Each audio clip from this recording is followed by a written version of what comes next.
Hey, we're playing a new game, obviously. King of Dragon Pass, which Harley Kate asked for this in the distant past of, I don't know, a couple years ago. Game came out in 1999. Very text heavy. So, get used to the sound of my wonderful voice. It's full screen, high resolution. There's no audio settings, interestingly enough. Let's check our info. Oh boy. In King of Dragon Pass, you play generations in the life of a barbarian clan. Every decision becomes part of your clan's saga, and echoes in the clan's future adventures. Some choices have immediate effects, but others won't come back to haunt you for years or decades of play. What? You are mortals living in a magical world. The world is alive. Every river and rock has a spirit, as does your clan. These spirits sometimes share their magic with humans. The very greatest of the spirits are the gods. And the greatest god is the Storm King, Orlanth. Your eventual goal is to become king of a tribe, and then king of all Dragon Pass. Military might will aid you in your quest, but strength alone won't suffice. You'll need allies, magical blessings to favor the gods, and the courage to follow Orlanth's least understood example, the willingness to try a big new idea coupled with the power and charisma to make that idea work. If you don't read manuals, read this. The tutorial introduces most aspects of play, and the lore screen includes the manual. But if you'd like to dive straight in, at least read the following. Advice. Tap the face at the bottom of the screen. You'll see the leaders of the clan, known as the clan ring. They can offer good advice, particularly if their skills are high. To check their skills, tap the picture of Jesus Christ. I gotta make sure my tutorial advisors are high level. Your advisors have personality, so their advice sometimes serves their own agendas better than it serves the clan. Change advisors via the clan screen's reorganize button. Basic info. The menu button switches between screens. The menu info button at the bottom of the menu gives useful pointers and information about the current screen. Go to the lore screen and poke around for information on the clan, its culture, and the myths of the gods which determine its fate. In-game initiated adventures. Check the season and the identity status of other clans by tapping the info button. Art without text. Tap a picture to see the game's art without any text in the way. The mini pass, there is seldom just one proper response. Many choices test the abilities of your leaders against some level of difficulty. Most have a chance of succeeding, but even the best choices have a chance of failing. If you fail the first time you try something, that doesn't mean it's impossible. Luck plays a big role. But you can improve your luck by choosing responses that seem to best match your leader's abilities. Role-playing your clan. Although you can have a lot of fun playing COD-P, that's the acronym, in a variety of styles, you're not likely to fully succeed until you get into the spirit of acting like the king of an Orlanthi tribe. 21st century ethics and morality won't take you to the end of this game. Neither will acting like Arnold Schwarzenegger in a fur loincloth. Alright, well I was going to do the second thing. Let's just get right in there. To shrink this tutorial box, click it. Click it again. You're in charge of a clan which just emigrated to Dragon Pass. We begin with choosing your clan's flag. Oh. There once was a time when gods and people walked the earth together. Your clan traces its ancestry back to those times. Your clan history begins when you joined the forces of the storm god Orlanth. Back then, Orlanth was simply one of many upstart, rebellious gods bent upon conquest of the world. Orlanth's unique contributions at that time were personal honor and a close kinship to the other deities who seemed to be on the winning side. Apparently there's no right or wrong answers. Thank God. After many tribulations, adventures, and discoveries, Orlanth proved himself worthy of marrying Ernalda, the Earth Mother. The two formed the marriage ring and created a great harmony in the world through this sacred bond. Your clan took part in the wedding ceremony. Most clans either whooped with Orlanth or learned a secret from Ernalda. A few clans stood with Elmul, god of horses in the sun, as an honor guard. How did I prepare for the great marriage? Your men and women donned gleaming armor and stood guard with Elmal to protect the celebrants from Orlanth's many enemies. Your men whooped with Orlanth and drank the 8 known drinks. Dr. Pepper, Mountain Dew, Sprite, Orange Crush, Pepsi Cola. I don't know. Your women withdrew with Ernalda and learned a list of names, which they promised not to repeat to the men. Yeah, that fucking sounds like women. Each early event starts with your clan with the knowledge of a different divine blessing. Orlanth's struggle to remake the world was just beginning, and many other gods joined him in it. Orlanth fought Yelm the Bright Emperor and undertook many wars of conquest. Other, more peaceful deeds were just as important. Your earliest famous event was the healing of Orlanth when the merciful goddess Chalana Aroi joined Orlanth's tribe. The 100-Day Hunt when Orlanth and his son tracked the Sky Bear. Hey there. Jested's Settlement, where Orlanth and Isseres, the Talking God, outwitted foreign deities in difficult negotiation. The procession of the animals, where Huralda the Cow Mother led the sacred herds into Orlanth's stead. There was also when Barntar, son of Orlanth and Ronaldo, learned of harnessing oxen to plow. And when Lancor Me, the Knowing God, learned how to use the Marking Bone, which could mark signs of power upon anything. There's also when Pella, the Poetry Goddess, made the first pot to store grain, and holy shit, it's scrolling. And when Roitina, the Lady of Dance, first did the clan-making dance. I like this one because I like to talk. The Talking God.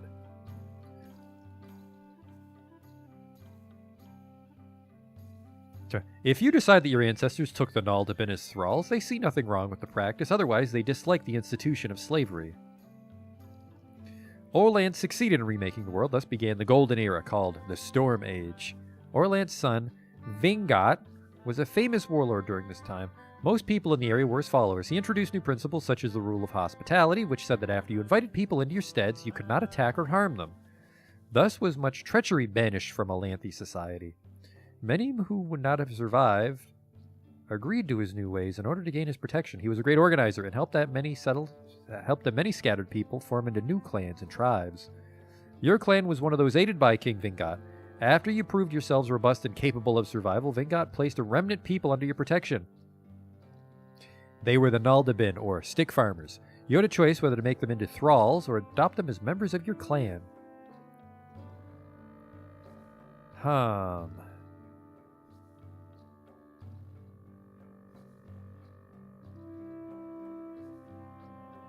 This is tricky. So what do we know about my clan so far? The ladies have a secret list. Probably of places where they want to eat for dinner and won't tell us. And the first super deed we were part of was the Talking God tricking people. I'm going to say we like slaves.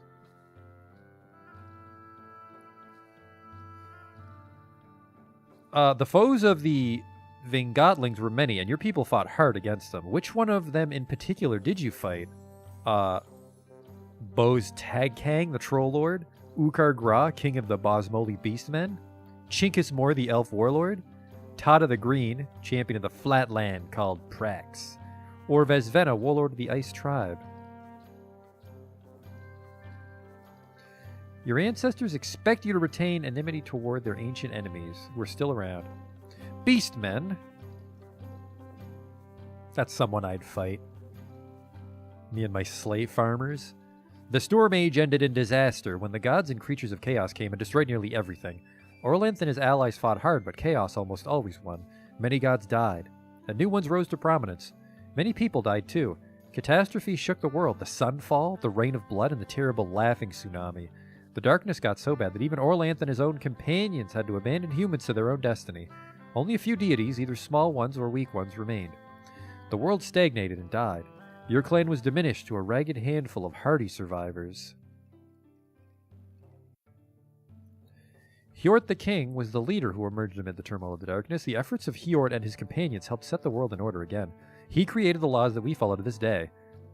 One of the great distinctions which Hjort discerned among his clans was that some of them tended towards either peace or war, while others maintained a balance between these two principles. Which kind was your clan? Balanced? War clans can devote more clan magic towards war, and more of the farmers can be mustered to fight. Peace clans can devote more clan magic towards crops and herds. Yeah, I'm worried I'll fuck up the fighting. Is this the whole game? It's all text, Fat Cow. What kind was your clan? Balanced? Apparently, I'll begin with a shrine to the deity you first awakened or continue to worship. As always, different choices change the game slightly. Finally, the sun rose again. While the rest of society worked to protect themselves, find food, or otherwise just survive, the first priests worked to reestablish links with the ancient deities. With a new harmony between people and deities, the world was slowly improved. Once the awakening process had begun, it got easier and went quicker as the gods woke each other too. Who was the first deity? which your clan helped to awaken. None, our ancestors are good enough. You don't actually say that when there's real gods.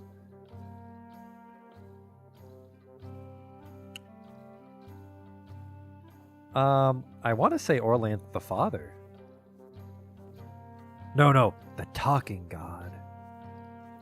Things have been different since the dawn. 1,300 years ago, Orlanth and the other gods retreated from the world, leaving it to mortals. You can still contact them through ritual and sacrifice, or enter their realm by reenacting stories about their deeds, which contain great magic. But they no longer walk beside you. When you settled in a new place, you marked this great change in the world by naming your land, not after a god, but after a mortal like yourselves. You called it Hjortland, in honor of the king who taught you how to survive during the darkness. About 600 years ago, a dragon approached you, either in its own form or that of a human with a dragon's soul inside it. The dragons had always been hostile, or at the very best, utterly uncaring. Orlanth was always the dragon slayer. You had to choose whether to believe it and cooperate, and learn to do what dragons know, or whether to maintain neutrality.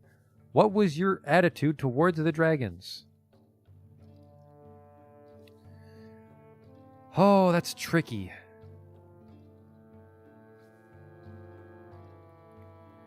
I mean, our father god killed the dragons, but he's not here to help us now. Would we do what it takes to survive? I'm leaning towards neutral or positive.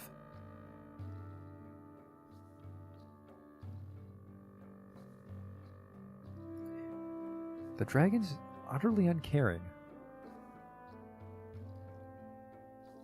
Nah, neutral.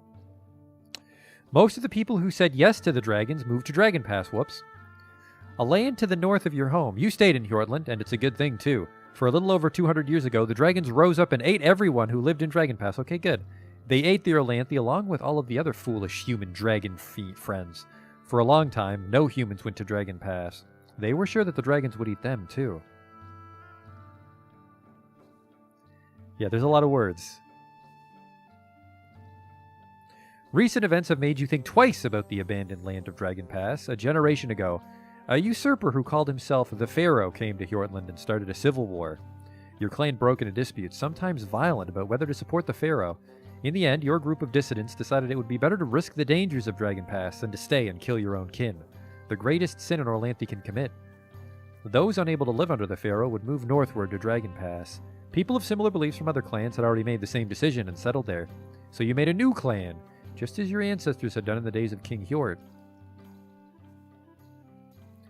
Your new clan, get this out of my way, larger borders are harder to guard, obviously. Your new clan made the dangerous trek to Dragon Pass and selected a place to live. Like the other Orlanthi refugees from Hjortland, you settled in Quivinaland, a mountainous area in the southeast of Dragon Pass. You would call these lands your home, or Tula. Tradition required you to make a formal land claim. As much as we needed, no more.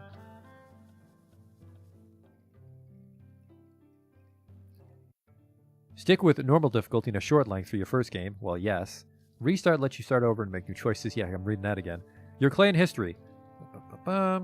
To prepare for the marriage of Ernelda and Orlanth, your women withdrew with Ernelda. Your clan's earliest famous event was Justin's settlement with the Talking God. You added strangers to your clan as slaves. Your ancient enemy is the Beastmen. Yours was a balanced clan, and the first god I tried to awaken was the Talking God. I am neutral towards dragons. You know, I wouldn't cross the street if I saw one. And you have as much land as you need, no more. My clan name, Stinkenheim. Oh, sorry, Stinkinheim.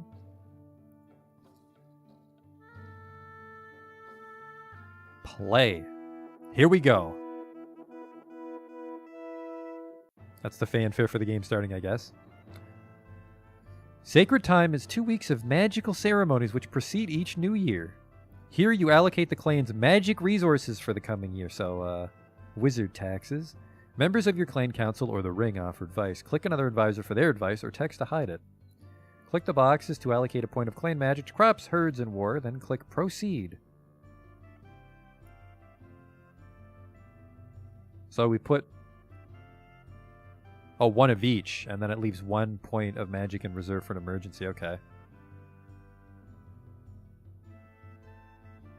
We made the dangerous trek to Dragon Pass and claimed as much land as we needed no more. We built a clan hall, some steads, and a shrine to Ernalda. But when we left Hjordland, we lost much of our connection with the gods. Other clans we knew back in Hjordland also sent emigrants to Dragon Pass, so we already have friends and enemies in the new land. It's now time for the annual allocation of our clan magic. Spend what we can on mysteries, so we sacrifice to understand and perform Orlan's blessings. What do you say? Allocate 2 to war magic, and be sure to leave a few points in reserve in case we're raided. Allot 2 to crop magic. Our herds are also important, so earmark 1 for them. Leave some magic available in case we get in trouble.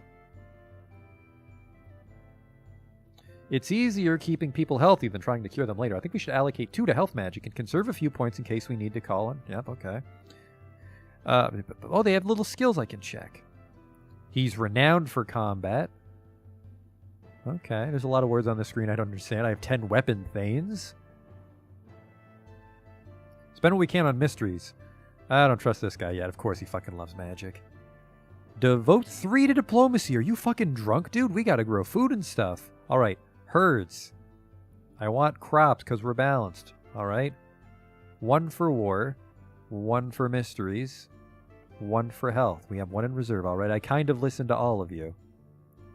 Alright.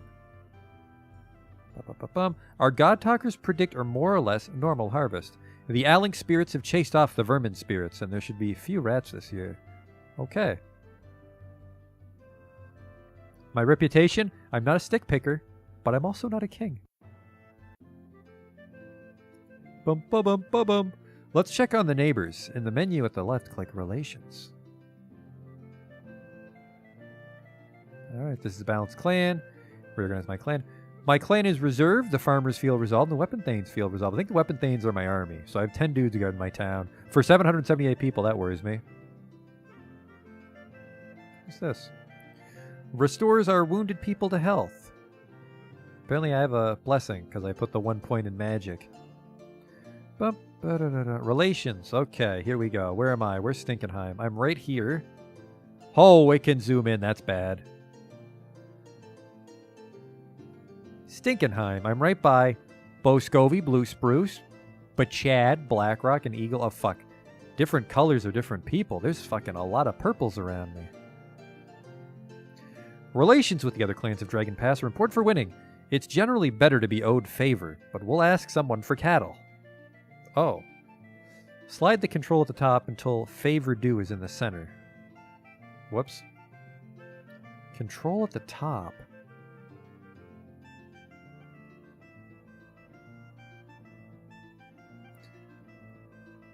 All right, we're already stuck. Well, who just lives right nearby me? We'll go to Eagle because he's kind of small. Get him on our side.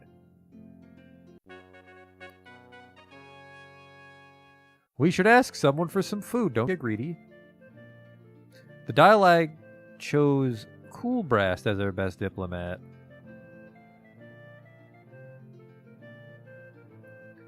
Press the small picture of his face.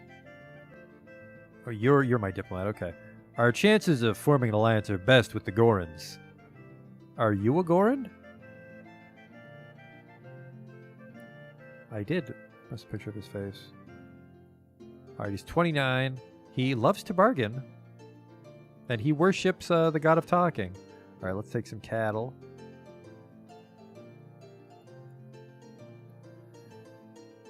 Whoop. No, bring.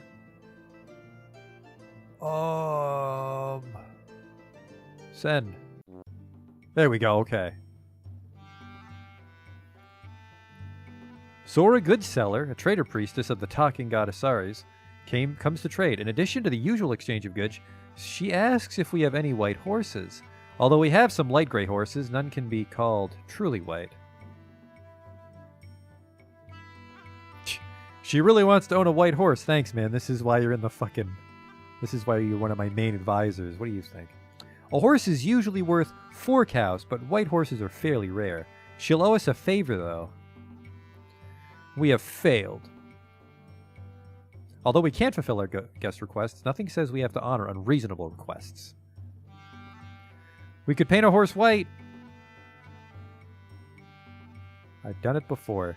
But we should at least show generosity, so she will spread our good name. Yeah, let's... Sorry, have some mutton. Sora said that the lack of a white horse reflected poorly on neither our generosity nor our hospitality, and the feast was proof of both. All right. Your emissary, Coolbrast, approaches the Eagles to demand a payment from them. How, boy.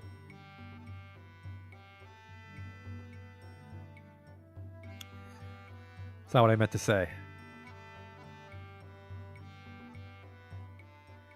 I will contest against the champion you select. Can you fight, dude? Is known for her plain-spoken ways. Don't trick her. Can you fight?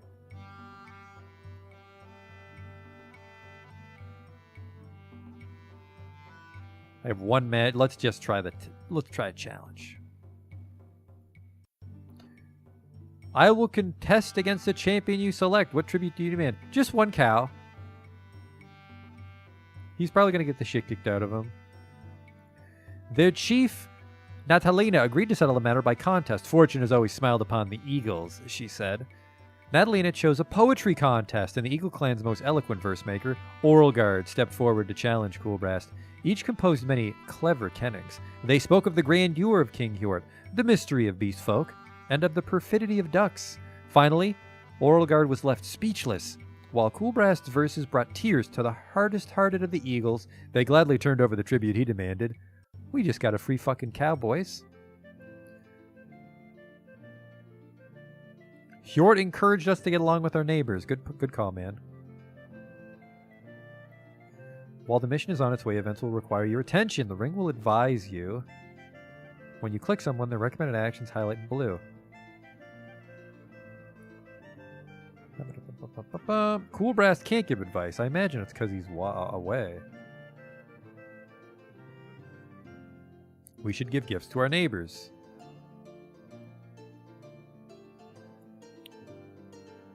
What am I doing?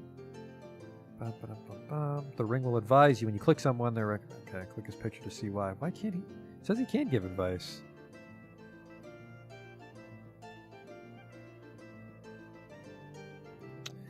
All right. How are we doing in the farming area? The pigs need 23 hides of wild land, and the other livestock need to graze on 27 hides of land. They need 64 herders to tend them.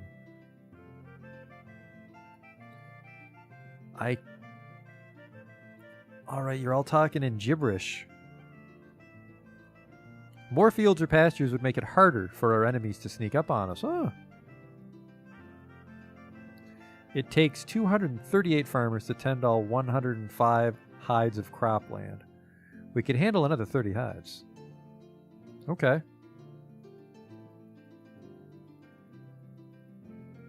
Oh, nope, now we don't have enough hides in pastures, do we?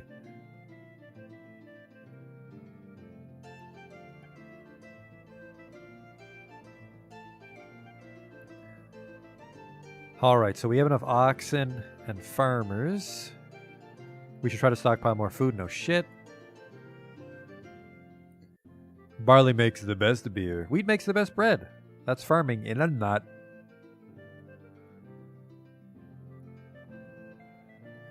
The pigs need 23.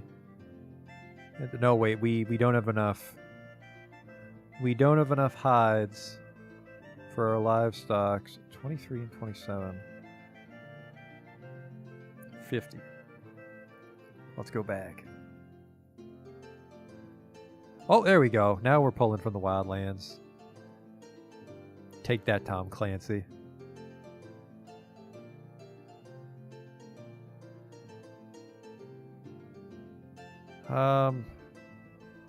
Okay, that's the... What's going on in the...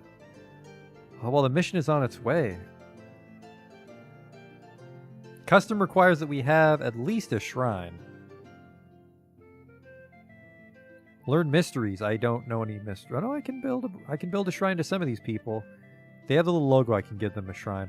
Well, where's our guy? He started with one, right? No, he didn't. Oh, sorry. He gave us the Silver Tongue Blessing.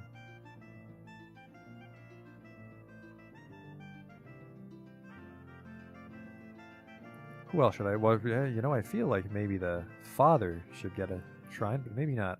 Ernalda, the Earth Mother. Earth Queen and our main goddess, as Orleans' wife and mother of Barn Tarnvoria. She's also the family goddess. Let's give her a shrine. Or does she already have a shrine? I'm not sure.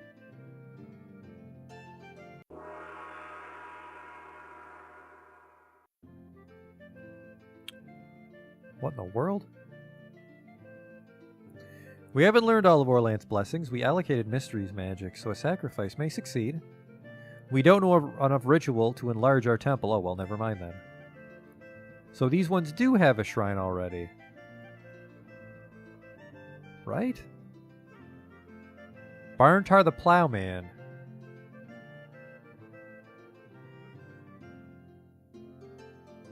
Is that true? Let's check our lore. About Humoct. When Humoct gains the weapon called Death, he uses it to sever his ties to the Storm Tribe. Orlanth and Humoct fight until Orlanth offers Humoct a place in the Storm Tribe, which is honorable, but different from his old place, the position of the champion. Humoct lets Orlanth use the weapon.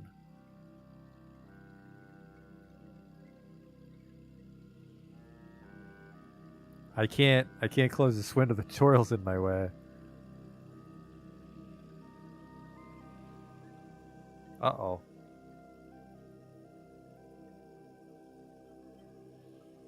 Mayday.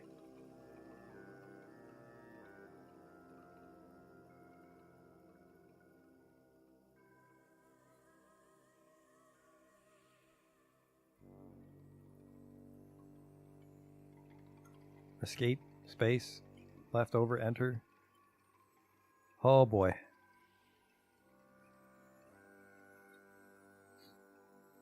My greatest foe, the pesky tutorial.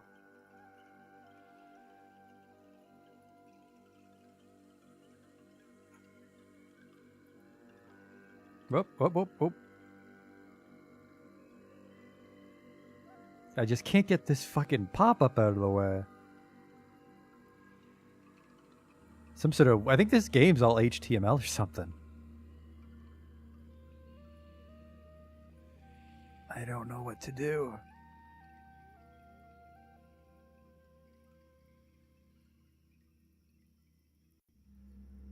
I think we might have to just close the game and hope it quick-saved. Yeah, we're going to do that. We're just going to kill it, hope it's saved. Ducks for a second here.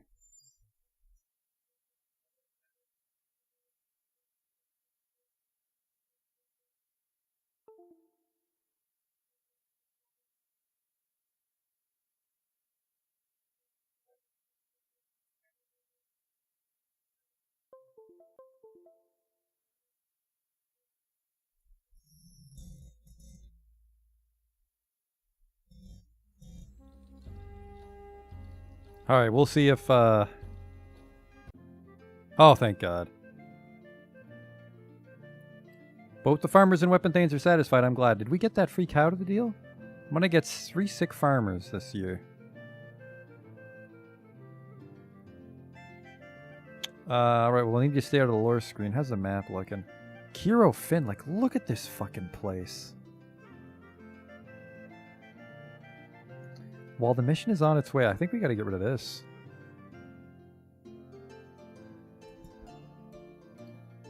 Trade, relations, I'm not even sure what we should do. 55, no, we need to do this. 135 and 50 or 60? Let's do that.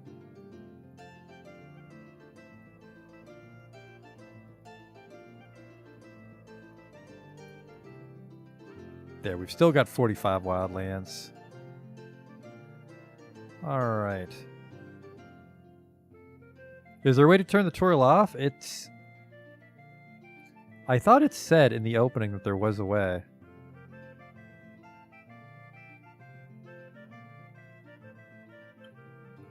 Really want to exit the game? No, no, no, no, no.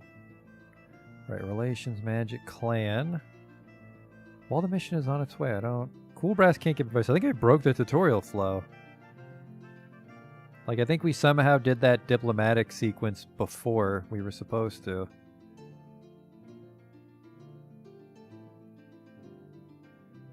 Hey, Ray.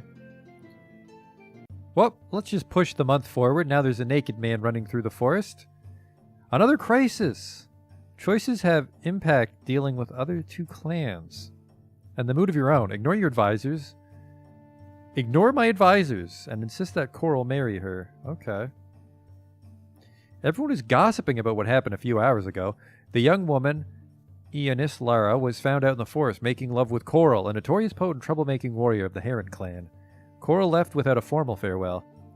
Ionis Lara is unmarried, so her actions are not an offense against the gods, but she is betrothed to Jorator, a young thane of the Batchet clan, and the wedding is scheduled for next season. Nope, that's not what the tutorial says.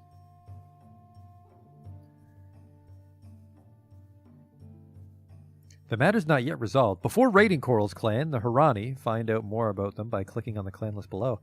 You mistake my intentions. I meant not to eat the whole cake, but merely to sample the dough. When our people heard this, they were outraged. Raid the Heron clan in retaliation for their insult, even though it's the sea season. I don't think you're supposed to fight during the sea season. I think this is a netty no-no. Known clans, the Harani. There's a lot of fucking clans. Holy shit.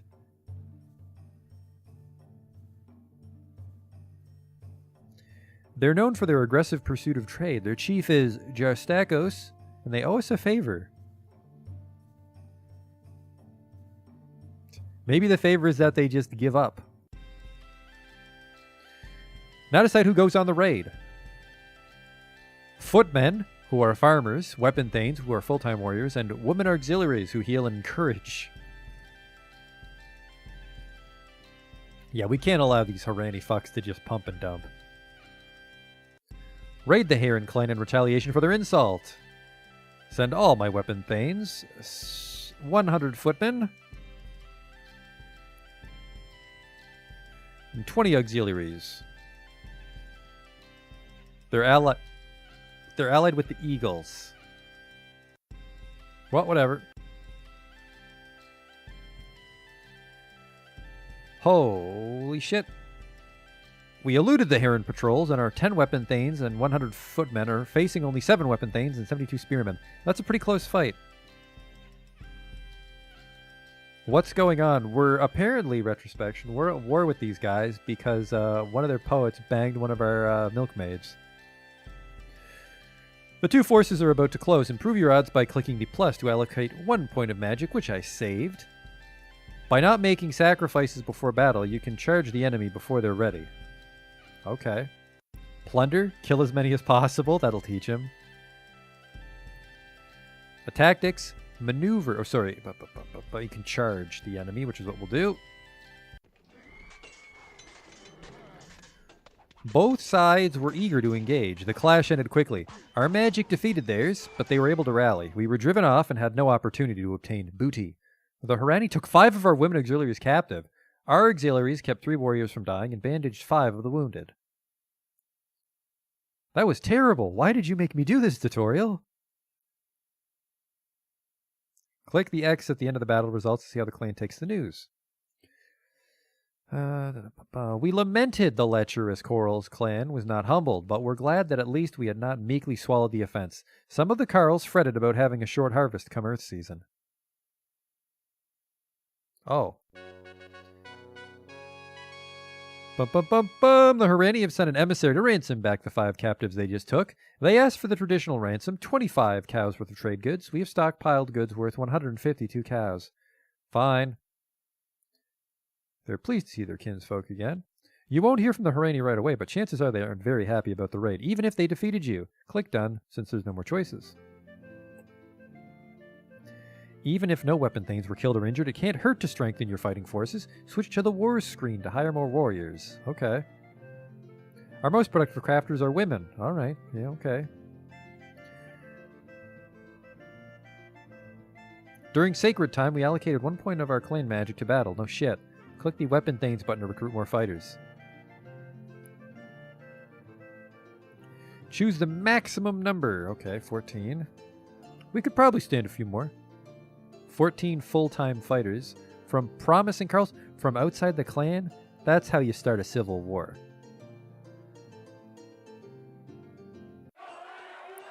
We promoted 4 farmers to weapon thanes. Switch to the lore screen, which provides information about the world of Glorantha. Let's hope we don't get stuck on the lore screen this time. You don't need to know all this right now, but to win the game, be familiar with the myths. Sacrifice to the appropriate deity to learn their details. These will help when you reenact the myth as a hero quest.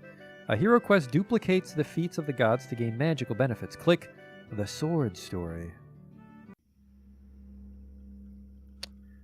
A pathetic fellow called Ermel finds a new weapon called Death and uses it to slay Grandfather Mortal. He shows it to Orlant's brother, Humact, who takes it from him. Despite Humact's attempts to control it, use of the weapon spreads, and soon killing becomes commonplace. So death didn't exist at one point.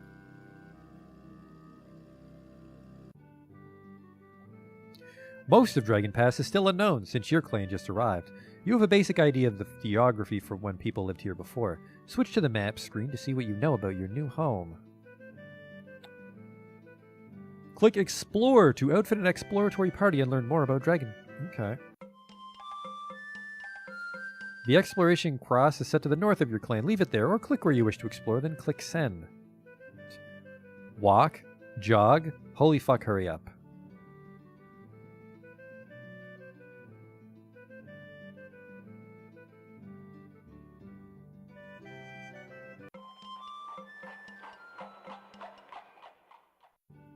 Asborn is exploring. This is some complicated shit. The exploration. I did fucking send the dude off.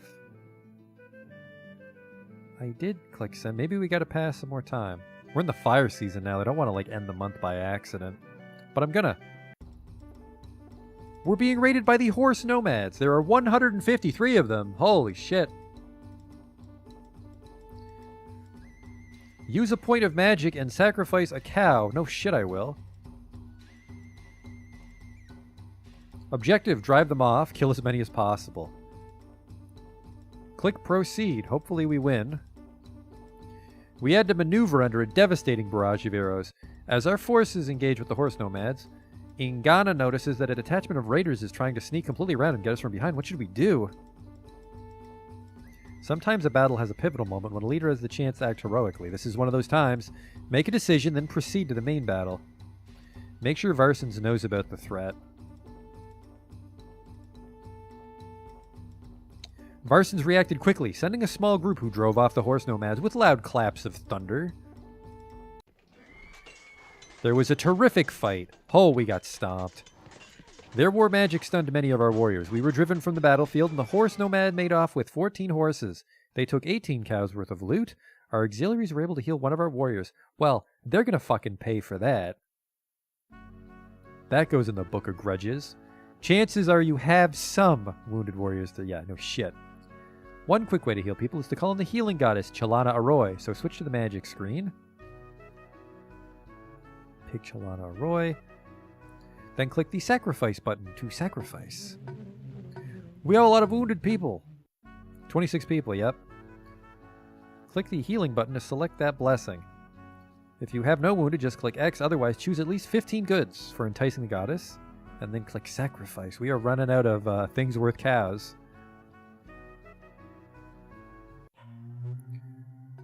Chalana Aloy revealed the workings of the resurrection ritual.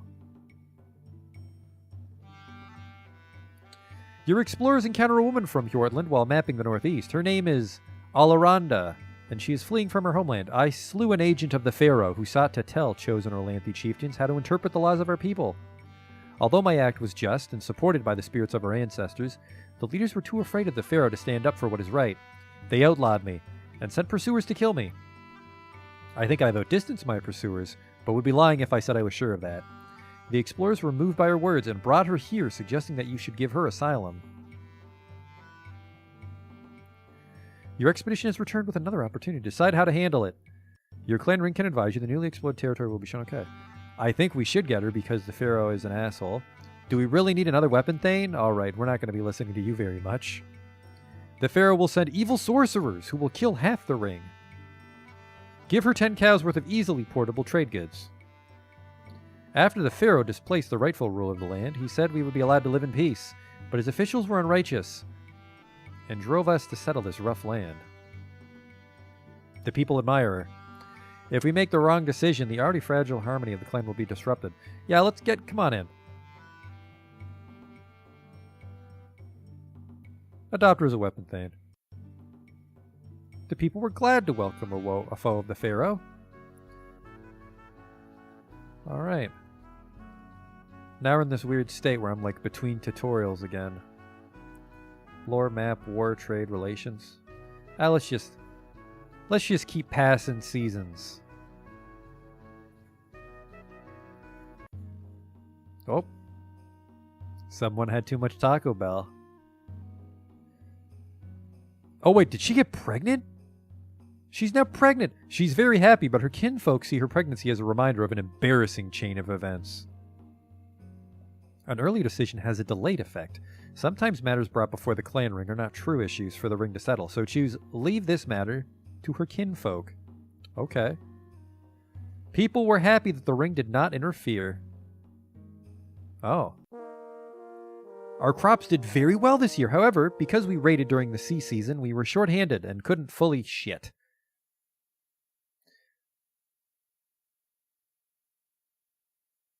Apparently, you're not supposed to go to war during the sea season. That's either sowing or... that must be the sowing season. It's dark season, and Manara reports the final tally of the harvest. It's worth paying attention to the agricultural calendar, even if this tutorial didn't. Click the X.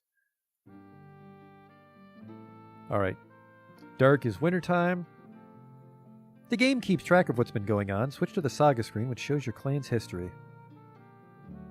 Later, you may decide to restore a game by using the restore button. Click the season wheel so that more...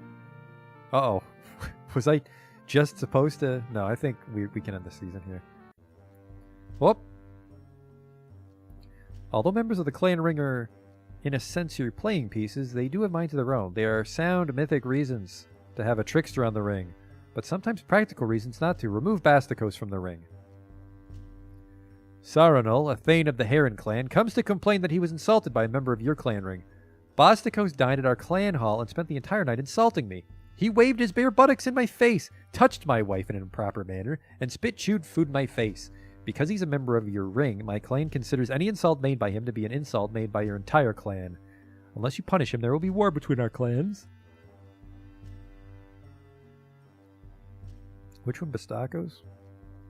Have them duel! Bastakos. You're Bastakos, aren't you? Yep.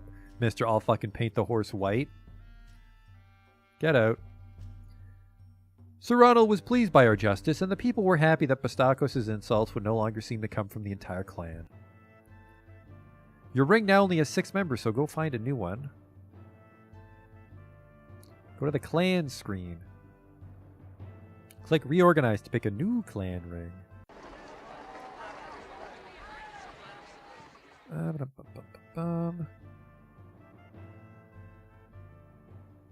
You can sort the clan leaders in several ways. Click a leader for their opinion. So you can go. Yep, you're fine. You're fine. So we just need a new person. Good, good, good, good, good, good, good. Combat renowned. I like that. Try to get a lot of renowns. He's good.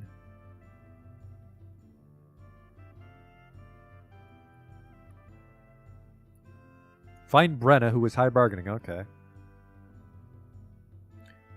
Reorganize the ring. Although the ring reorganization ceremonies take a while, there are no new events to deal with, so click the season wheel. Oh, there's a 5th season, Dark and then Storm. The farmers are satisfied, but the weapon thanes aren't. We should give wealth to the warriors. Yeah, because we've just been fucking printing money, dude. Oh! A problem has arisen within the clan. Choose the first option to try to smooth things over. One of your Carls, Dorisor, complains that his wife Enerin dishonored him. It all started when he went to worship at the Blue Spruce Temple and was insulted by Perindal, one of their Carls. He challenged Perindal to a duel, but Enerin did not want him to fight. When the appointed day of the duel arrived, she found where the men were fighting and knocked Dorisor dizzy with a big branch. He could not complete the duel and has now lost his honor. Convince him that his wife had his best interests at heart. Tell that to the goose egg on my head, Dorsaur protested. That didn't work. Even the most silver-tongued chief can't always win over the people. Try something else. This isn't a matter for the clan ring. The people were happy that the ring was wise not to involve itself in a petty dispute, so we don't involve ourselves with family matters or petty things. As for Dorsaur and Parendal, their wives got together and made them promise not to bash each other.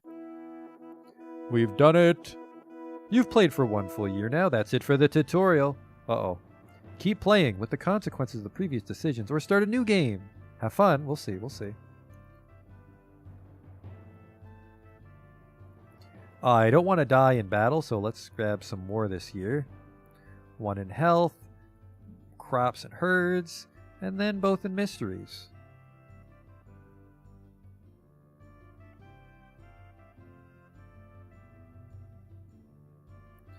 Stinkenheim. 26 babies were born. We initiated 19 children. The clan has 6 fewer people, 5 more head of cattle, and 15 fewer horses than we did last Sacred Time because the fucking Genghis Khan came and stepped on our dick. We produced 981 food, but ate 781. 29 were lost due to spoilage, so we don't have much... We don't have a lot fucking of agriculture we're accruing every year. Our crafters produced 47 cows worth of stuff, and our market made 1 cow worth of stuff. Maintaining our shrines and temples took 8 cows because we sacrificed them, and goods worth 16 cows. Okay. Typical harvest. They said the spirits of our ancestors were peevish because we were stuck in our ways and not learning anything new. Well, fuck you. The weapon thanes are uncertain. They want gifts to the weapon thanes.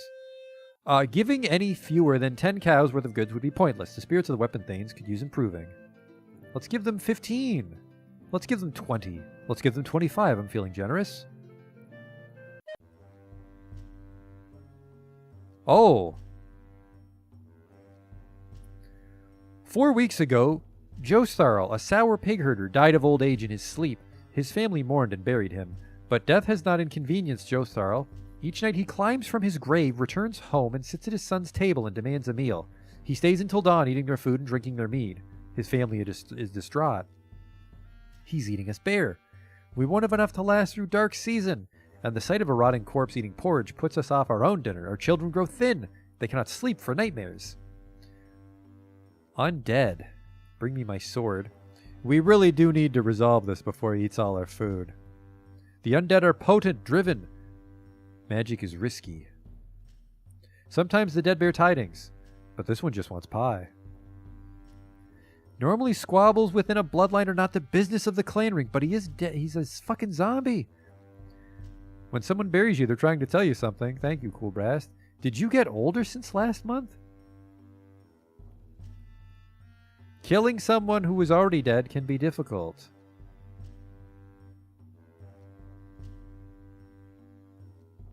Tell the family to tolerate Jostharl. It's not ring business. Jostharl's family grumbled at the ring's decision, but obeyed. For 6 more nights the Revenant visited them, but on the 7th there was no knock at the door and no unwelcome guest. Jostharl's daughter-in-law thinks her barley stew finally satisfied him, but his granddaughter makes a face and says Jostharl probably went in search of better cooking.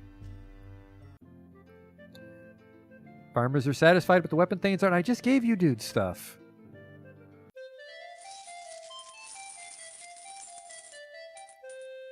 That's like 1 cow per guy. Just imagine if you come home from work one day and your boss bought you a fucking cow to keep you happy. Every month, there's another cow for you. Huh. Oh, right. Looks just like Coral the Poet. That's going to be weird. A trader from the Blue Jay clan is here with 4 horses for sale. I thought the Blue Jays were famous for their steeds. They want 8 cows of the same in goods for each of these sway-backed, buck-toothed old nags. Are we so desperate that we'll buy these beasts? Send the traders on their way. These are shit. Sway-backed, buck-toothed? Yeah, no.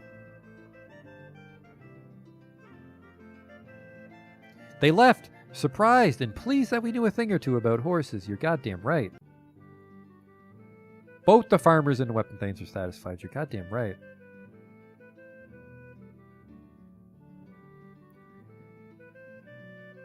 Get a cleric. What? Do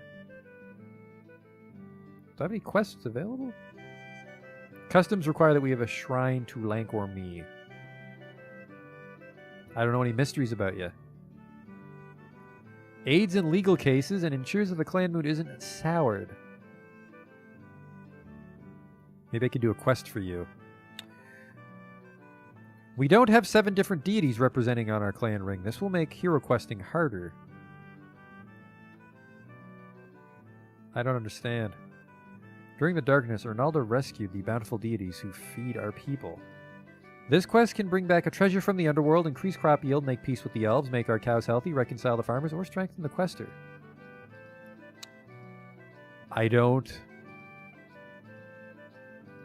Although we haven't performed a hero quest this year, we didn't make the ritual preparations during sacred time and we could easily fail. Oh, well, never mind then. Before we can succeed at founding a tribe, we need to perform the Making of the Storm Tribe hero quest.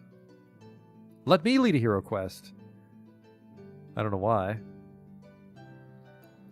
We don't know his blessings. I think the bad omen about our ancestors means we should learn more divine mysteries.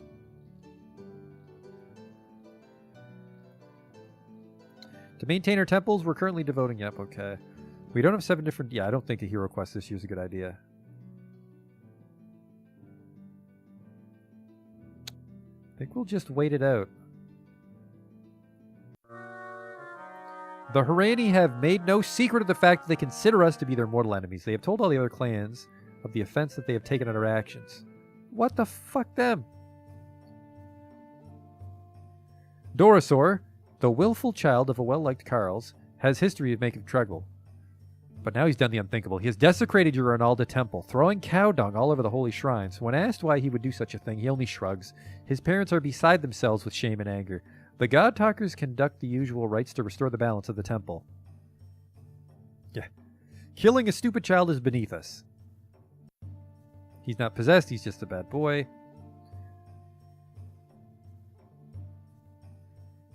He's not possessed. Yeah, he's just a dick. Terrible crime to death. This has made the people very unhappy. Only the banishment of the spirits that afflict the boy will cheer them up. I mean, he's just a dick.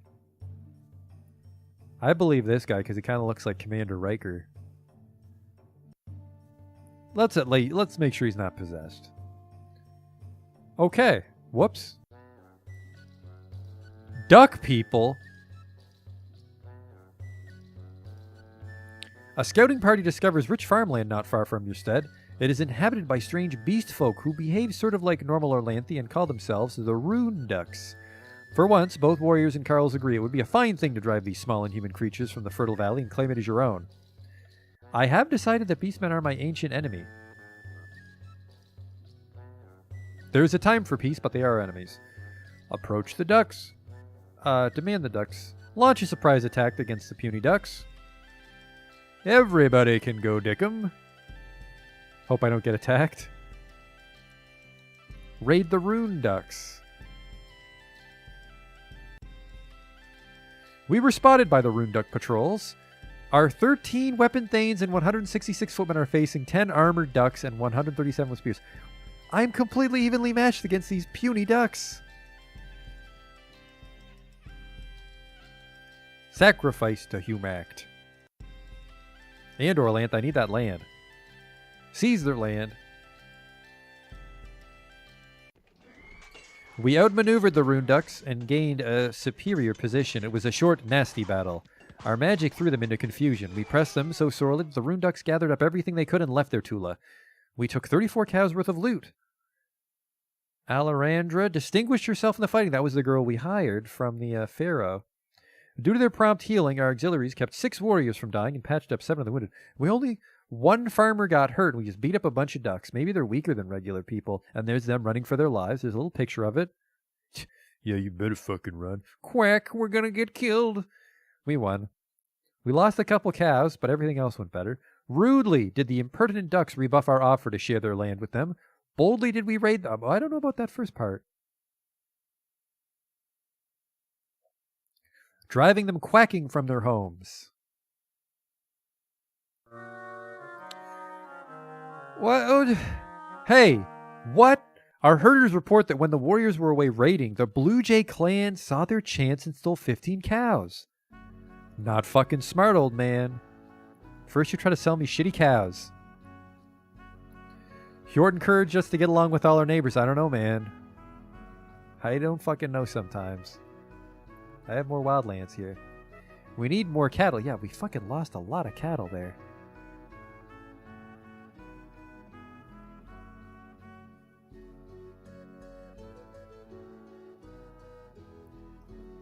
Let's go up to 200 pasture. And 150 cropland.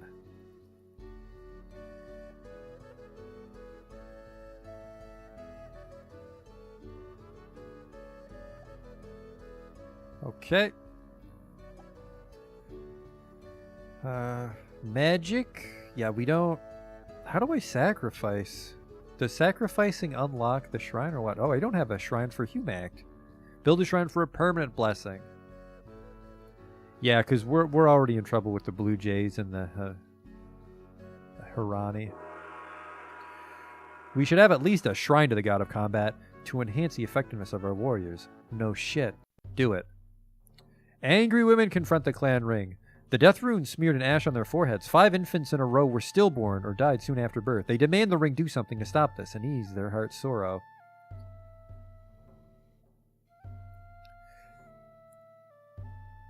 The gods are mysterious. What they take on one hand, they may give in another. I can sacrifice to Chalana Arroy. What should we do here, everybody? This is heartbreaking and hard to know if this is a spirit matter or a run of bad luck. Not a matter for the clan ring. The women are very distraught. They should be glad they did not die in childbirth. Jesus Christ, old man. Tell them to get back in a fucking kitchen hut. It would be powerful magic if another clan was causing this, so they're not. Sometimes the crops are poor, sometimes they flourish. Yeah, it sounds like we're going to do this one. God's work in mysterious ways, ladies. The women did not want to listen at first, but eventually seemed to accept this hard wisdom. We've permanently got the battle luck. Who's Lanker? Me, and why do I want to give him one? We don't even know anything. The Knowing God. We don't know how to make a shrine to the Knowing God. That's unfortunate. Can I sacrifice something to you? Mysteries. Learn new blessings or myths. Yeah, let's do that. Sacrifice 10 cows. Let's make sure we don't get any tips. Yep, okay. There's never a guarantee the gods will answer our request, but a sacrifice should be at least worth 7 cows. Go! He revealed the workings of the literacy ritual. Helps our dealings with other clans. Let's give him the shrine. It's a nice looking shrine. Oh. An old woman who introduces herself as Leica brings a baby to you. She has been raising the child alone in the woods, so you can assume she has been outlawed from her clan for some reason. I raised this girl in a shield so that she will grow up to be a mighty warrior. It is time she had a clan, so I bring her to you. Her name is Kalir. An infant cradled in a shield in the wilderness will grow up to be a mighty warrior, so the story says that might be a hero quest thing. The people will be heartened by a show of generosity. Perhaps by the standards of ordinary clans, this baby will be a great warrior, but she will be hard-pressed to eclipse the heroes of Clan Stinkenheim. The best banquet is the one you remember afterwards. Wherever is there a dishonored woman, a dishonorable male lurks not far away. Yeah, sounds like we should take this kid. From evil people, one can expect only evil. Alright, well I hope he's not the devil. Take the girl in.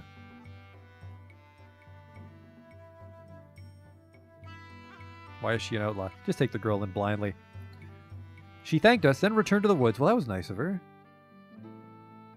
If we enlarged our shrine, he could share more of our knowledge with us. Well, let's not get fucking... I think this guy's just in love with Lanker me. It's the dark season. Let's just wait it out. Actually, in a storm season, can we get any more weapon things here? Cattle raids are attempts to steal cows without being seen. Fortify? We don't have enough warriors to defend ourselves. However, the spirits of our weapon things are high. I can just build stuff. Build a rampart. How much goods do I have? I have 130 goods. Can I get a... Ooh. Almost have enough for a stone wall. I kind of want to... We'll build a rampart. And then next year we'll try to get a stone wall. Or watchtower. Let's do a rampart and a watchtower. Whoop. They're building a rampart. Attack before it's too late. We're being raided by the Harani. They have a lot more shit than us. I have 4 magic. Kill as many as possible. Charge.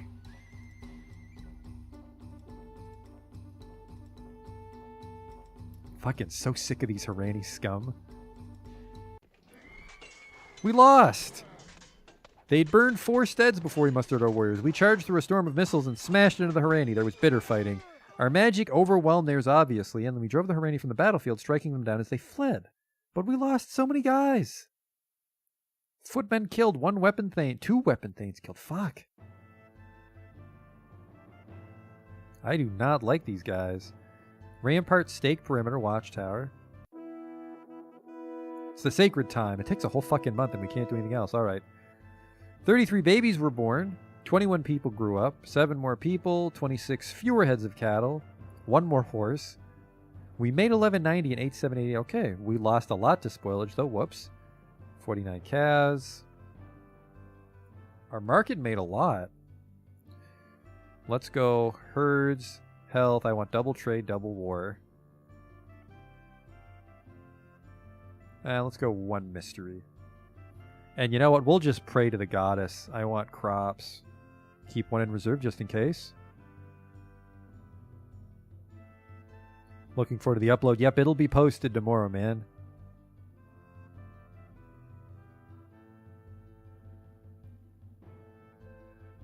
Our god talkers say the omens indicated typical harvest. Then they heard the buzzing of bees and said we would have many flowers and a better harvest. Let's pull away from mysteries then. I want big money this year. Fuck, we might get attacked, but I'll go all in with trade and crops. Just try not to fight anybody this year. Both the farmers and the farmers feel very secure. Hunters. I have thralls? Thralls eat half as much as the carls, but almost work as hard. The children of thralls are born into freedom and are not thralls. Well, I have a fucking very generous slave society, apparently. Is there a way to reduce spoilage? You know, I'm not sure. More thralls could help with farming. Well, yeah, let's just...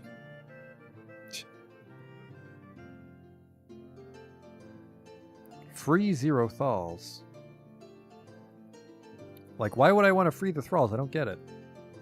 The children of thralls. Encourage, like, please leave. Adopt them as Qatars. I don't know what a Qatar is. We could use additional thralls to help with the farming. There's nothing wrong with keeping thralls. In other lands, thralls are sometimes called slaves. Our ancestors have been keeping thralls ever since the darkness. I see no reason to stop now. I hear that, brother. More thralls could help with farming. I have no expertise in this field. Most people accept being thralls as long as you treat them well. They know their children will have higher status. This is a fucking utopia.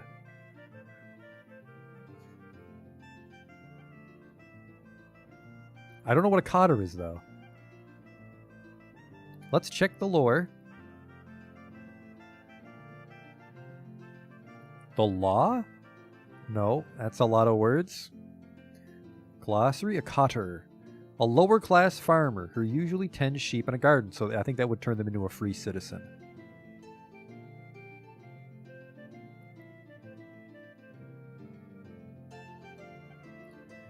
I'm trying to raise more weapon thanes. I can support 15 and offer additional gifts. We're already short of farmers. Don't tempt any more of them to become warriors. Go fuck yourself. The Harani are beating the shit out of us. New weapon thanes need 3 cows worth of equipment. Oh, we don't have any cows because of the defenses. Fire the 1. Give parting gifts worth 1 cow. It's fine, it's fine. Don't yell. Everything's gonna be okay. We've been raided by the Harani, the Blue Jays, and the Horse Nomads. Oh, we barely beat up the Rune Ducks too. We are not in good shape. Balanced clan might 10. What's the watchtower should protect us against cow thieves, though. We have ramparts and a staked perimeter around our town. We don't even have that much land either.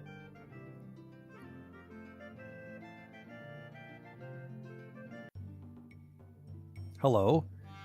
Genedros, a trader from the northern kingdom of Tarsh, is touring Dragon Pass in search of Carls willing to leave their clans for farming opportunities in his homeland. The Carls of your clan listen to him with great interest. There is much good land ready for the taking. You'll be safe from raids and safe from the many inhumans, monsters, and foreigners who bedevil you here in Dragon Pass. Our king has declared that every new farmer who settles our lands will get a herd of 30 cows. Tempting offer. There are clearly too many Carls for the weapon thanes to defend. Let some of them leave. Tempting. Let me talk to the Carls. I can explain to them that they will be cut off from the spirits of their ancestors if they go. No one offers 30 cows out of goodness or generosity. Good point. If others see that our Carls are anxious to leave, our reputation will suffer. Although Genedros is a cunning salesman, I can show how he exaggerates the benefit of the proposal. Alright, 2 people are on my side with this one. The Carls disagreed and said that his offer was an honest one. Alright, well, the gods are going to spit on you while you sleep. The Carls agreed that Vinya was right and said that they would not separate themselves from the spirits of their ancestors. Religion wins again.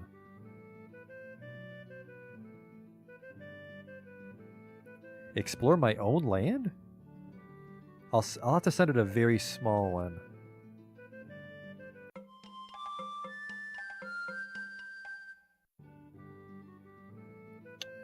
I don't even know what I should do. We have no parties exploring. Yeah, I get explore myself? Just a real quick one. While on an exploration mission, Asborn and his companions are confronted by warriors of the Blue Jay clan, who claim you're trespassing on their Tula. Because you've not given us the greeting, you must be here to rob us. It appears that their force outnumbers yours slightly. Well, just greet them. The Blue Jay Patrol refused to respond to the greeting, but neither side was really interested in a fight, so eventually Asborn promised not to explore their Tula for 2 years and was allowed to leave in peace. Oh, shit. Yeah, trespassing on my own land. Not a fucking big fan of these Blue Jay fucks.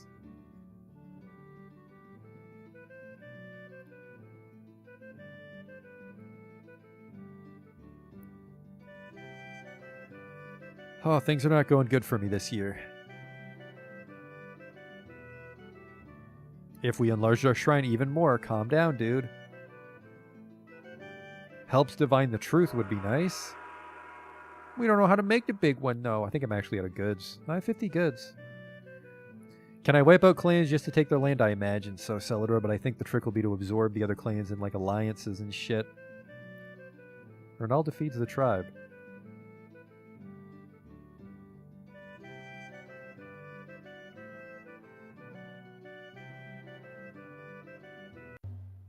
Whoop! Instrid, one of your Carls, is found slain in an isolated corner of Utella. She's obviously the victim of secret murder, one of the most serious crimes in Orlanthe society. The people are appalled and frightened. Blame Chaos Cultists. We do have a feud with the Hendardi. We have a feud with a lot of people, though. Bandits. We'll have to find a new bride for her husband. Eyes on the prize, I guess. We can't rule out a member of our own clan, and one of our own would do this only if trapped under the stinking yoke of chaos. None of us saw what happened, but the spirits of our ancestors surely did. Our magic is strong. I mean, she hasn't let me down yet this year. But you know what? No, we're going to ask God. The spirits of your ancestors groaned and said that Istrid was murdered by half a... Oh, sorry, Hendart. Launch a legal claim. They denied involvement with Inistrid's murder. The people were outraged by their lies. Yep, we got to do it. We were spotted, and our 8 weapons fucking outnumbered again, and I don't have any magic. Plunder. Yeah, we got the shit kicked out of us. They charged right into the trap we laid for them, but they soon rallied. The fighting was over quickly. We were driven off and had no opportunity to steal shit. Through their healing magics, our auxiliaries kept 3 warriors from dying and patched up one of our wounded. So nobody died. Well, we lost some footmen, but we didn't lose any weapon things. They did. Like, I think kills are a big deal in this game, because you only gain like 20 people a year. The people lamented. Yeah, our army's dog shit. We kind of just got to sit around here. Oh, Christ, it's you again. Actually, something is up. Divination. The signs did not indicate magic nor enemies. Alright, well. Oh, good work! The traders of the Enhili recently averted a feud with the Bashad clan. We should remember the possible advantages of sending emissaries to our neighbors. I am happy to report that Joe Sarl of the Blue Spruces began a while ago to find excuses to visit Ionisara and her kin. She has grown glad to see him, as has her family, who was granted permission to marry. Josh Sarl proclaims himself lucky to find such a beautiful and fertile wife. So that's the dude that got knocked up by the... That's the girl that got knocked up by the other clan. Ho!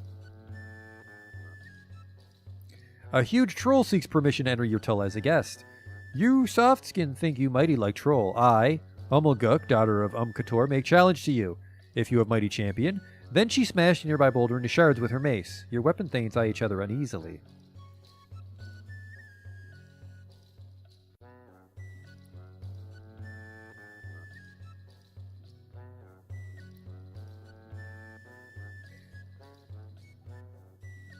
Why would you want to fight if I invite you here as my guest? The trolls have reason to dislike us. I'm not sure what they will think of us beating their champion. I'm not sure what we gain by fighting her. I don't like the idea of one person's duel affecting us all. Yeah, I don't want to fight you. Fuck this. It is true what I hear. Stinkenheim smell like fear. I find Brave Clan. Tell them about Stinkenheim stink. I won't be goaded by a troll.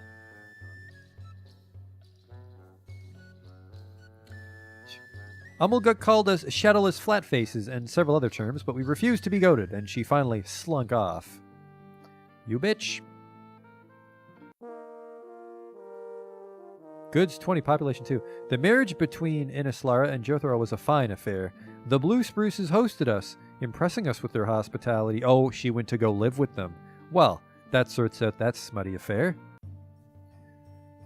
The warriors of your clan come to complain there are too few warriors now, says Ordag, their spokesman. Our patrols are stretched too thin. We can't protect all the land, herds, and people, and the other clans know it. Normally we could train Carls to become weapon thanes, but none of the Carls are ready yet. We have to go outside the clan. Unless you find more warriors quickly, one of our foes will surely attack us. We have no good reason not to... Yeah, fucking... We really gotta get our army in tip-top shape. Send Cool Brass on a mission to find the best warriors available. For how many seasons? 3. Don't let me down, homie. We're being raided! The Hendardi are just gonna work us over. Yeah, we don't have nearly enough people. Skirmish. Just evade, actually. Drive them off. Sacrifice to Humact. The Hendardi attacked us while we were still sacrificing. We pulled back before the Hendardi were ready, and by the time their charge reached us, they were tired. The clash ended quickly. Their battle magic was stronger than ours, but we were not dismayed. We drove the Hendardi off, and the survivors left without plundering our Tulla. Due to their prompt healing, our auxiliaries, well, nobody died. Well, nobody important. They lost. Well, we wounded several of their weapon thanes. With such a good omen, we might want to assign more hunters next season. Well, we want war. How did our market do this year? 28 babies were born, 21 were initiated as adult, 7 fewer people, 6 more cattle, 2 fewer horses. Yeah, so we made 1,300, we ate 700, so that's like 500 left, 200 rotted. We made 49 cows worth of goods, and then our market generated another 25. But then we lost 25 goods and 12 actual cows. Herds, we need those cows coming in. Mysteries. Crops, I need diplomacy as well. Check our farming tab. I have a lot of people hunting, so 109 wildlands is very reasonable. Our herd of cattle is too small. I don't know what you want me to do. Do I have to trade for cows? Who doesn't hate me? I'm really fucking up here. Blacktail the bull, what in the world? A really fine bull who sires more calves than normal. Oh, I guess I own this. Trading partners. Apparently I'm kind of friends with the Bashad. They're known for their large pig herd. Their chief is Brangbane. We're allied with them. The Enhili, we had a pretty sweet trade deal with those guys. They're known for the fertility of their fields. They're known for their reliance on raiding. How come those guys don't help me? Let's go see these guys. Send a caravan. Our mission should be fairly safe from bandits. They're also very close. Send to Bashad. Our mission should be fairly safe. Do not take the treasure, but I establish route, which I can't do. Send Brenna.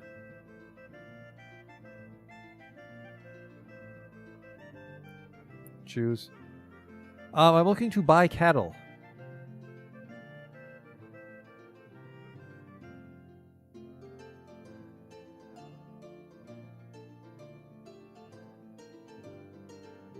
I'm looking to buy cattle, sell food. Off you go. Cultists of Aralda, mother of cows, come to you and offer to perform a ritual to honor their goddess. The ritual will make your cows healthier and more fertile. Although they do so to honor Aralda, it is also clear that they want you to offer something in exchange for the ritual services. Give them 15 cows. Many of them from the Erna Lordy friendly. They will not mind if we owe them a favor. I don't want to think of... The Carls are anxious for us to accept, but because our herds are weak, we must offer something other than cows. Our clan magic is weak. Give them the cows. What do you think we should do? If we offer them nothing, they'll walk away. Thanks, man. Give them... You know what? No. Give them... I have a little magic left. How generously do you share your... Shit. They gathered up our cows and then walked around them 7 times, whisking them with the holy tail. After performing a lowing dance, they pronounced the ritual complete. They practically ran away from our tull after the ceremony. We were sure we heard derisive moos and other odd noises. Oh, shit. Could fucking less people in this fucking valley hate me?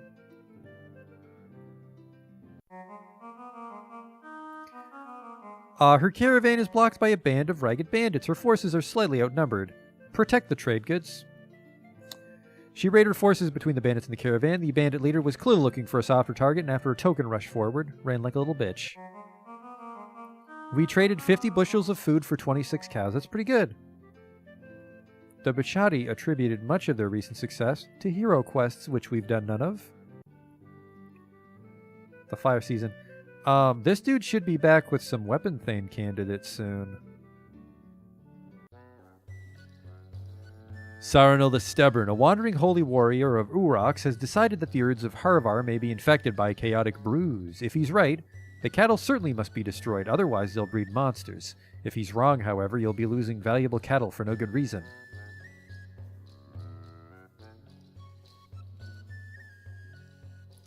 If we push the Storm Bulls too far, we can expect an attack from a platoon of berserkers.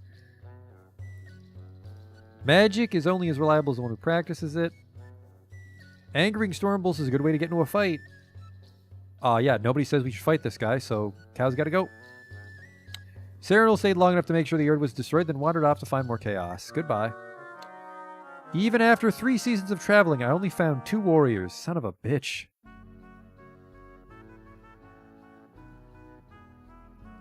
You know what? I don't know why he says that we don't have enough people, because we got a lot of shit.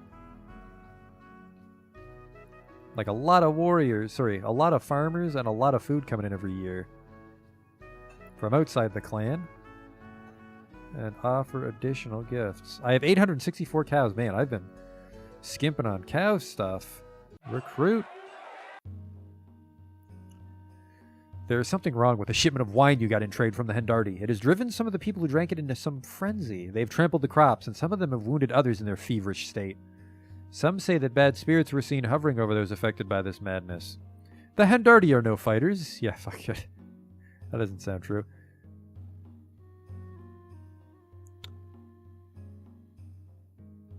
I can find us a shaman. Bad King Urgrain deliberately provoked the spirits of his ancestors to prove he was a king among kings. He came to regret this.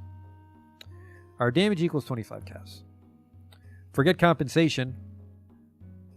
Sacrifice the gods for protection from bad spirits. I don't know how much I'm supposed to sacrifice.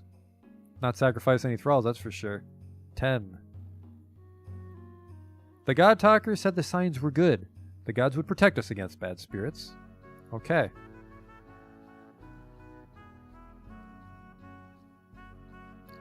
Do I have enough goods to build anything? I have 97 goods. I could build... not quite a stone wall. I could build a ditch. We had a bad harvest. You lied to me. You lied to me, people in January. The Assaultings have a new chief, Grivton. He is known for his duplicity and his love of good ale. Their former king, Korang, stepped aside after assaulting warriors threatened to leave the clan. Oh. We need more horses for our weapon thanes, that's why. 2 Spirit Talkers seek audience with the ring to see if you have any need of their services. Spirit Talkers are Olanthe, but they wander around in the wilderness with ties to no single clan. Their magic is a little different from the kind you're used to. They deal with spirits, not gods. They're strangers, meaning that they are not of your clan, but can be trusted to follow normal customs and beliefs. We're threatened by undead and can use their help. I guess we are, aren't they? Spirits are worthy of reverence just as gods are. Gods are greater than spirits, that's all. These mangy tomcats aren't worth our time. A spirit fetches a magical item that replenishes our magic. We owe them courtesy and hospitality. Let's just be nice, like they'll owe us a favor. We need no spirit talking, but we shall feed you. The old one told us we'd be rewarded for our generosity. Perfect. While plowing the fields, the Carls find something strange. It's the enormous skull of some kind of dragon creature. For some reason, this makes me think of Marin Gore, Ernalda's earth-shaking sister.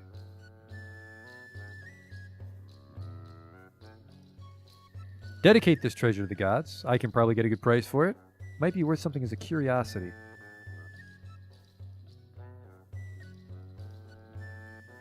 It's probably some sort of dragon thing. We don't explicitly hate dragons, we're neutral.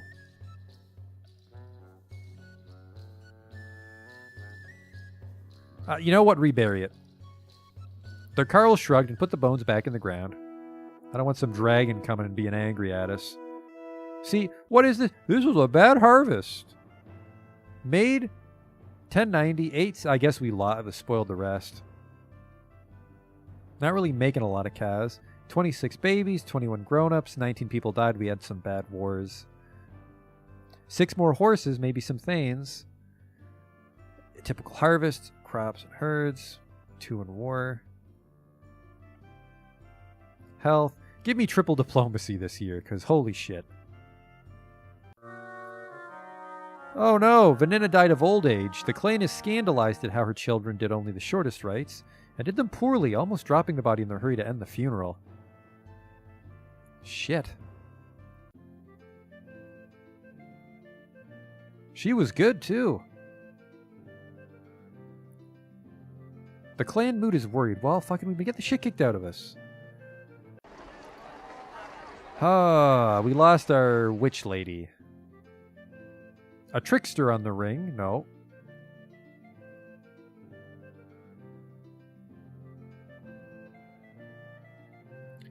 Animals custom leadership magic. Welcome aboard.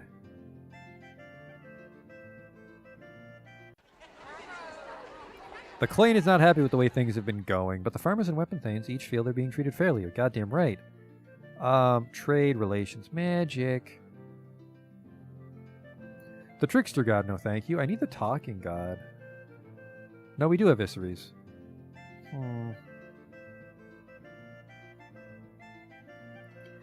Vinga, the adventurer. She is the patron of women born with the heart of a warrior. Allows our women to defend the Tulla would be handy.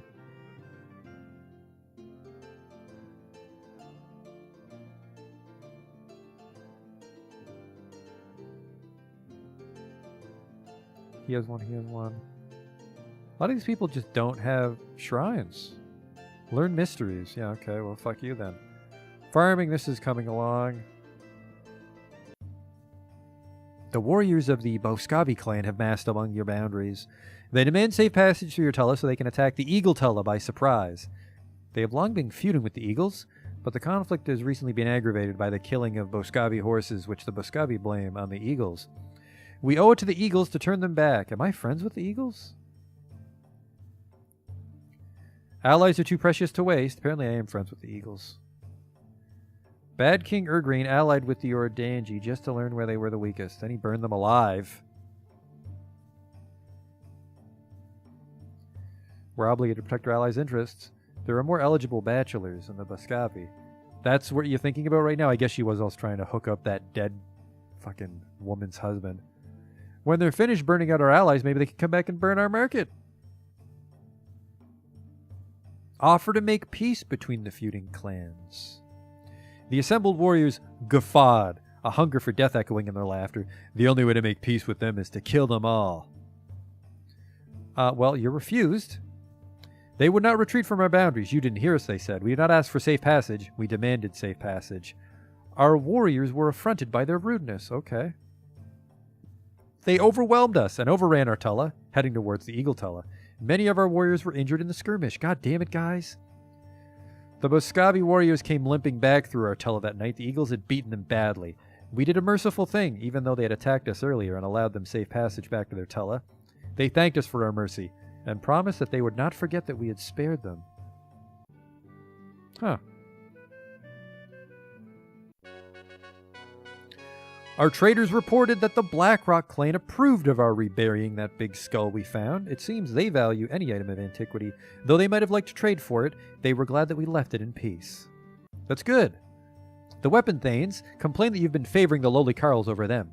We're not being treated as honorable nobles, they protest, but like mere cotters, as servants of the farmers' whims. We warriors look enviously at other clans. If a man risks his life for them, he can expect his proper due. Persuade them that their grievance is exaggerated. It's not. Give them a feast. Compose a poem. No. King Hjort laid down that those who risk their lives for the clan are its nobility. Yep, have some slaves. 5.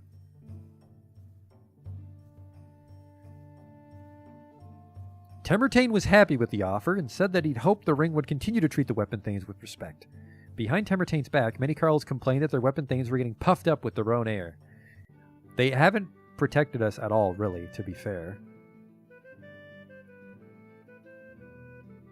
I need way more Weapon Thanes. From outside the clan? Well, well, well. 3 ducks enter the clan hall, squawking furiously. Their leader presents himself as Greenslash, a Humakti Death Lord of the Upland Marsh. I'm tired of hearing you warriors laugh at us. I've spent my whole life killing undead so that you ignorant dirt farmers can sleep without waking up under 6 feet of marsh water. No more jokes. I challenge your finest warrior to a duel to the death. Let's see if you'll be laughing then. And don't bother sending out your hairy faces and healer women to try and talk me out of this. I'm not in the mood. Yeah, beastmen are my mortal enemy. Accept the challenge. Who do you choose as your champion? A Weapon Thane. Hjort accepted the Ducks challenge. We realized it wasn't going to be an easy duel when Greenslash made no effort to strike for an entire minute, instead simply dodging, parrying, and testing his different swords with his thumb. When Hjort paused to catch his breath, Greenslash strolled towards him and killed him before anyone realized he was going to strike. Thank you for the pleasure of killing one of your Weapon Thanes, but surely you have true champions, or is this the best you can do?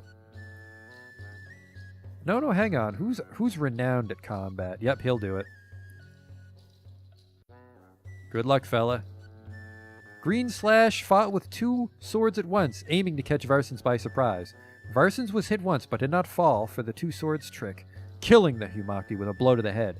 Everyone agreed that it had been an impressive fight, and we allowed Greenslash's champions to take his body away with honor. Get fucked, boys. Also, thanks for that. That guy's been saving my ass. How old is he? He's only 28.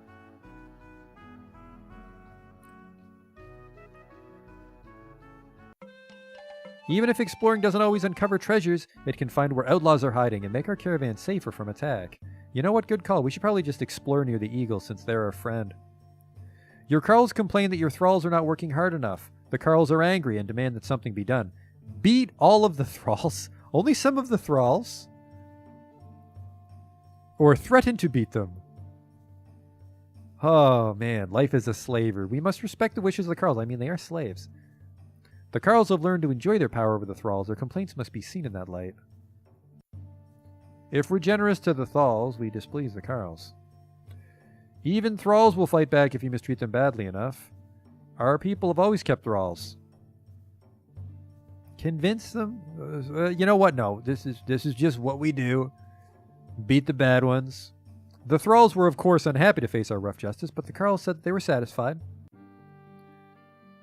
Luckily, we have enough warriors and the morale is high. That's good. Maybe that will discourage people from beating the shit out of us. Let's do a little exploring. I'm not sure what my territory is. Tribes. What the fuck?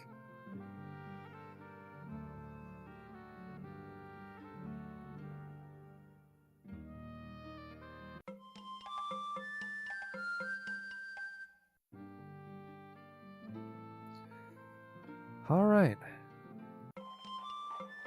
Godspeed. More ducks. Ducks from a place they call the Upland Marsh, accompanied by warriors of the Hendart clan, petition you for aid in their fight against the undead creatures of the marsh.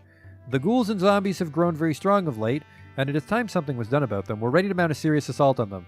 We want your devotees of Hamak to enact a ritual at your temple, one which will strengthen our sword arms and weaken our unliving foes.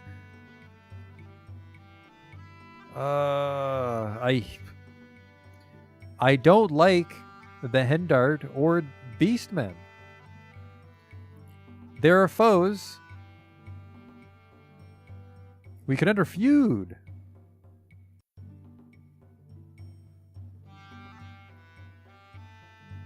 Our magic is strong now and we're likely to succeed. The year is almost over, so I guess we can blow all our magic. By building a temple in Himact, we created the expectation that we would willingly fight the undead. Oops. 25 is a goodie. Okay, yeah, sure. Ask nothing in return. Nope, sorry. Perform the ritual in exchange for an end to the feud with the Hendardi. They agreed to this. When the dead walk the earth, or Alanthi realize who their true enemies are, he said. Our devotees of Humac performed the necessary ritual at the appointed time. They said that the signs were not good. There was powerful magic arrayed against them, and Humac's power could not reach into the dread expanse of the marsh. Indeed, we soon heard that the ducks and Hendardi had suffered terribly. Oops. Well, you know. Can't make an omelet without killing a few ducks. We are close to a feud with the Hendardi. Oh man, we managed to cool the flames of war there. Well, let's send an emissary bearing gifts. I have a fair bit of food. Oh, shit. A troop of walking corpses attack. Several of your warriors are killed in the initial onslaught. Parts of your fortifications destroyed. The corpses shrug off blows that would fell a mortal man, even when horribly mutilated. Your forces finally rally and drive them off.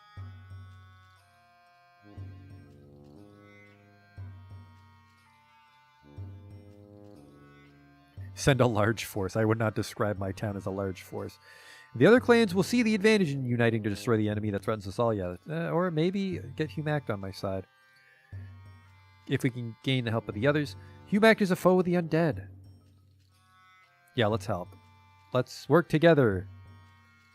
Together, we followed a trail of stinking corruption along the banks of the stream until we found the undead encampment. We pounced upon them before they knew we were there. They were no match for us. We brought the true death to all the stinking monsters, though not without losing several of our own warriors. That's pretty good. We're being raided. Hey, thanks, guys. They have 14 horsemen and 141 spearmen. You dicks. Evade, drive them off. Sacrifice to Humact. We tried to withdraw, only to discover the Harani had cut off our retreat. Varson strikes down an enemy warrior, then another, then catches a Heron arrow on his shield. He has become the target of several Heron warriors. What should Varsons do? Fight using his battle magic. Take insane risks, don't be a hero. Varsons fought well that day, though not so well as some. There was bitter fighting. Nobody died. Man, fuck you, not as well as some. We quickly rallied. It seems like we want to evade when we're outnumbered. We drove the Harani off, and their survivors left without plundering our Tulla. We captured 2 horses.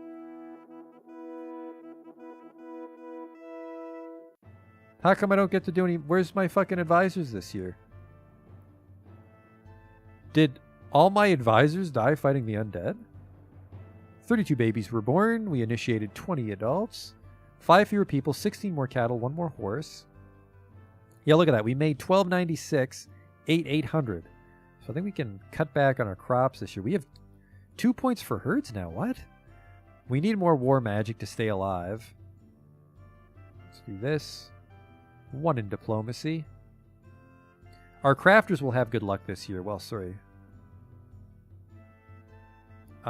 Take away 1 mysteries. I want 1 crop.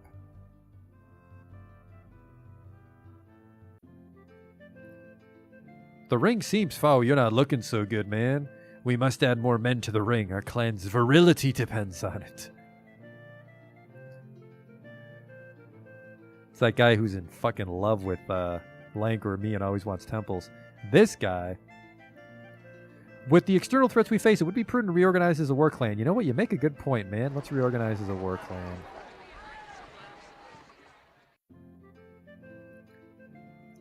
She's just always trying to pimp out, so no. Who's good with fighting? Animals, he's renowned. He's good at combat. Who's good at combat? Just a bunch of fucking old people that can't fight and want to join.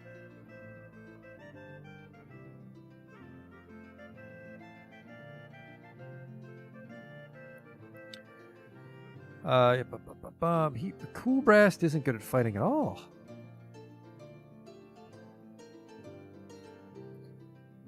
Combat, he's excellent. Why have I been sending you exploring? Why does he take up 2 slots? That's weird. Oh, it's because he has 2 gods? Not sure. Combat, very good. He's going to die of old age, so let's get some young blood in there. That'll do. Stanor, a tall young warrior of the Hill Havens, wishes to marry Hinalda, daughter of the chief. He has come with Aren, the Hill Haven law speaker, to plead his case. It's customary to give a generous dowry. Well, you're going to have to give me 20 cows if you want to bang her.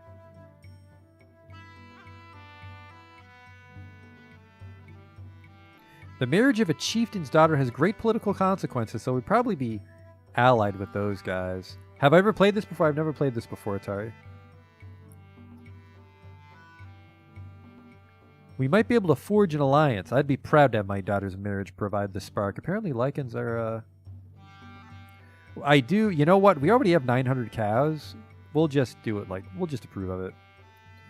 How many cows do you slaughter for the wedding feast? 10. Hillhaven's best poet toasted our clan at the wedding feast. Let's try to become pals with Hillhaven. Orlan's most important virtue is generosity. The more gifts we give out, the more we are like him, and the more the other clans will look to us for leadership. Hillhaven's nearby, too. I want those guys on my side. Hillhaven. They're known for their hatred of chaos. That's totally reasonable. We killed those evil cows earlier. We have no emissaries en route. We can survive on our own if need be. Well, yeah, because our fucking fighters are staying behind.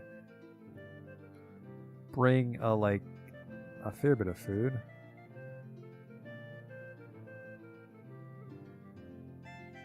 Off you go. Give gifts. Don't demand tribute. We fucked that up already, right? No, sorry, propose alliance. Take all that stuff. Godspeed. I also want Asborn. I think he's exploring right now.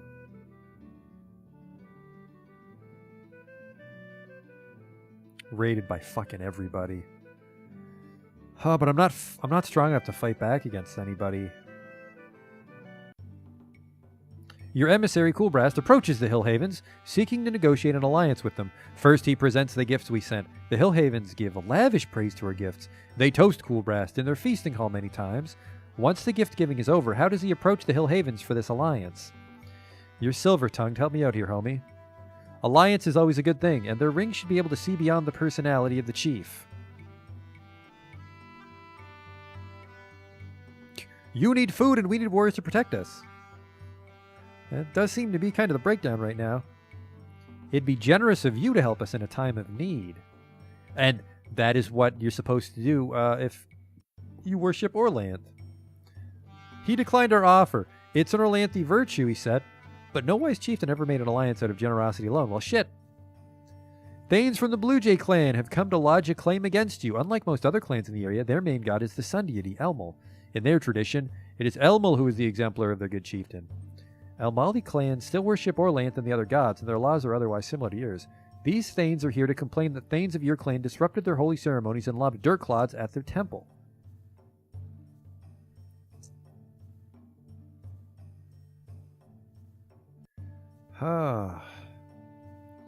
Always must be subordinate to Orlanth, so our laws say. Well, they seemed to greatly offend the Elmani Thanes. They said they would make sacrifices to Elmul and that we would suffer ill fortune as a result. Fucking horse nomads. There's 154 of them. How do they keep getting horses? Evade, drive them off, use all the magic. Got the shit kicked out of me. They were content to just shoot us and leave. Fuck. I just can't get my army up.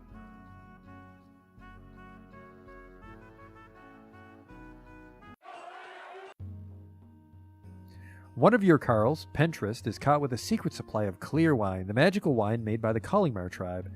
The problem is that he somehow acquired these trade goods without going through the clan ring. This infraction infringes on the traditional rights and privileges of the ring. He's very popular. It eats at the root of our authority.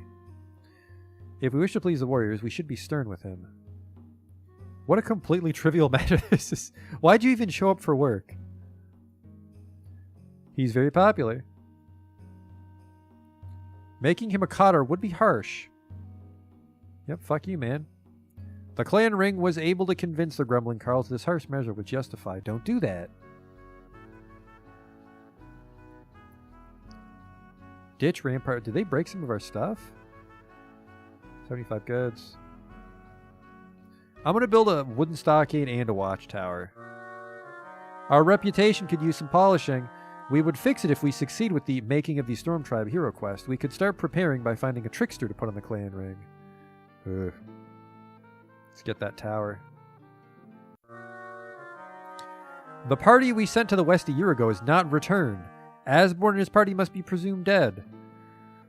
Oops. That's, he was on the ring. And we sent him just outside the fucking town. What part of the map is actually Stinkenheim? Exploration would be safer if we had a shrine to Vinga. Eurestia, the daughter of a Thane, is causing trouble for the ring. She seems to do nothing but agitate against your decisions. She has convinced the Carls that you favor the Weapon Thanes, and the Weapon Thanes that you favor the Carls. She says that you have dishonored clan ancestors, that your rulings are unjust, and that your management of the clan's wealth leaves much to be desired. She's fucking on to me. Yep, laws say we should outlaw her, threaten her with outlawry. Everyone says the Weapon Thanes love her, but I think of no particular Weapon Thanes who do. She says the Carls love her, but secretly, they would miss her. Threaten with outlawry. She laughed, and said that such an action would only prove our cowardice and lack of proper justice. She continued with a threat of her own. The people of our clan would rise up to defend her against such an unjust ruling. The ring says they wouldn't. We need to reorganize. I don't even know who to fucking bring. Apparently, this 62-year-old woman is fair in combat, but Ingana's an excellent at it, so welcome.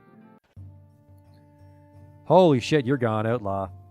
She had some supporters. Nobody actually argued for her, though. Get the fuck out of my town. The clan mood is worried. I don't blame them. Large feast. Invite neighbors. Shamans, return to your Tulla. You're prosperous now. You may not know this, but it is partly our doing. You treated us politely, and we told the spirits hereabouts not to disturb you. We told some of them of your generosity and the great deeds of your ancestors. The life of a shaman is a hard one, and give them a treasure. I don't have any. I only have one treasure, and they don't get it, but I'll give them more hospitality. The shamans noisily and enthusiastically ate our food and drank our drinks. When it became clear to them that we intended to give them no further, the lead shaman took his head. How sad ingratitude is, he said. How disappointed the spirits will be. Alright, I don't like those guys anymore. Not just gonna fucking give you artifacts every time you show up. I'm at -2 magic. Oh, they fucking robbed me of some magic this year. Year's almost over, though. Let's have another large feast. You assholes. We pulled back before the Enclavi were ready, and by the time they charged at us, they were tired. Lakin finds himself at the center of the fray, surrounded by cursing and bleeding warriors from both sides. The battle could go either way. Fight bravely, press the enemy.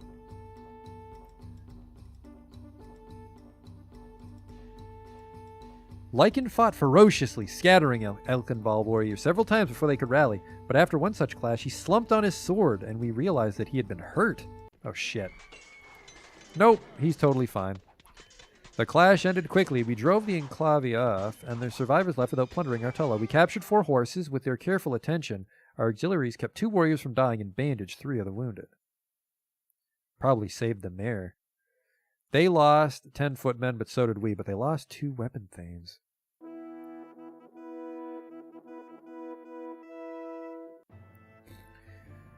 We haven't been a war clan long enough to be able to perform more powerful war magics. Babies were born, a more or less normal harvest. There should be fewer mosquitoes, oh boy. We produced 1,880, rest rotted on us.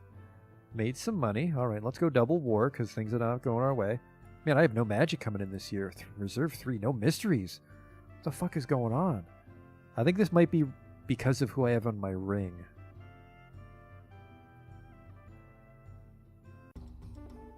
Oh my god! Will you guys dick off? There's 154 of them, just regular dudes. We caught them and the whole army's ready. Kill as many as possible. Use all the magic, sacrifice to both, and charge. The horse nomads attacked while we were still sacrificing. Fierce fighting ensued. Oh fuck, you don't want to charge when you sacrifice, do you? We were driven from the battlefield. God, 22 horses! Fuck. I hate those guys. I don't even know where they're from. I don't think they have their own town. Have another large feast.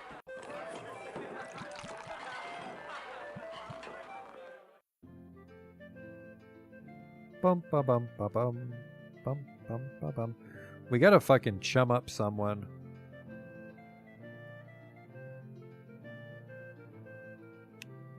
Who am I at war with? Fucking horse nomads. Relations, war. How? Yeah, I don't even have the horses. Can't make my town bigger if I wanted to. So, the horse nomads and the horse nomads. The Elkinvali hate us now, and the Harani hate us. Let's try to chum up the Harani, because I did okay against the Elkinvali. Hiran. They're known for their aggressive pursuit of trade. We're feuding with them. Let's try to warm them up. We can... Oh, fuck, he got old. His picture changed.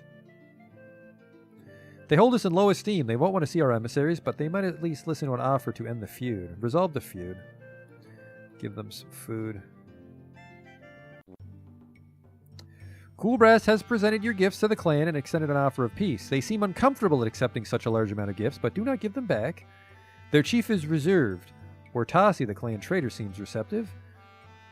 Oral Karnth, on the other hand, is clearly marshalling arguments why your emissaries should simply be killed. That is against the fucking law in Orlanthe society, young man. Oh, let's dick our way to peace by marry a noble or vice versa. They said they would sooner intermarry beastmen. And beastmen are their ancient enemies. Well, fuck you. Gold Tarkalor of the Hjordlings comes seeking your help with a raid against the Gorons. He reminds me of your obligations you owe to the Hjordlings and tells you that the storehouses of the Gorons are like a tantalizing fruit. Clans that answer such requests. Sometimes they fight poorly, sometimes ferociously. The Hjordlings may be willing to raid in sea season, but we should tend to our fields instead. Offer sacrifices. I don't want to raid in the food season. We already made our sacrifices. Full war party. Thanks to our aid, the Hjordlings drove the Gorons from the field. We were pleased with the loot we gained. 23 goods, but now we're going to get fucked on the harvest. Because I don't think I put much magic in it this year. I guess we can try to end the Unclavy feud. I think we're sending way too many gifts. Cool Brast has presented your gifts. They received your gifts politely. The reception among his advisors seems mixed. Let's bang. Okay, see ya. That didn't go well at all. We're being raided by the brown boars. Why is everyone in this fuck... 147 swordsmen! We are so fucked.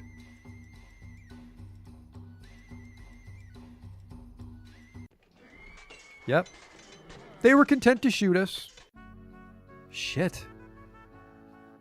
I can't get anyone into my damn town to join my army. The Grey Dogs have a new chief.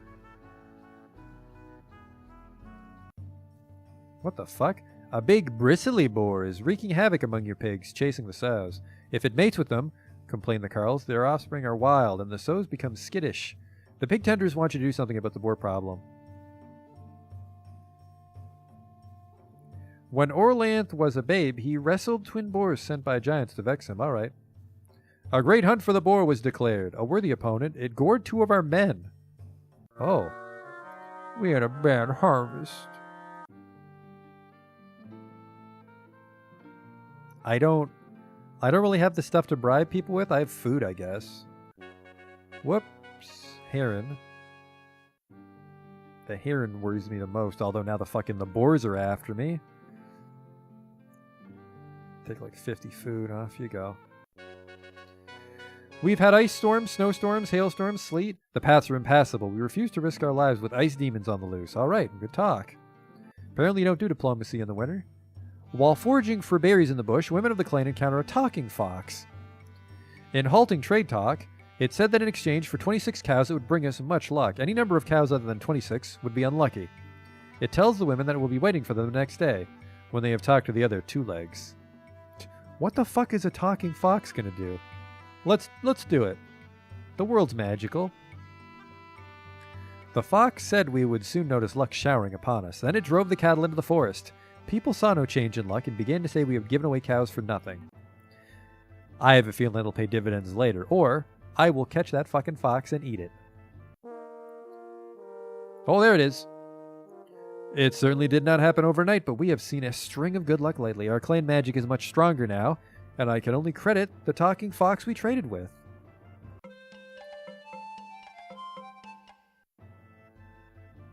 Holy shit.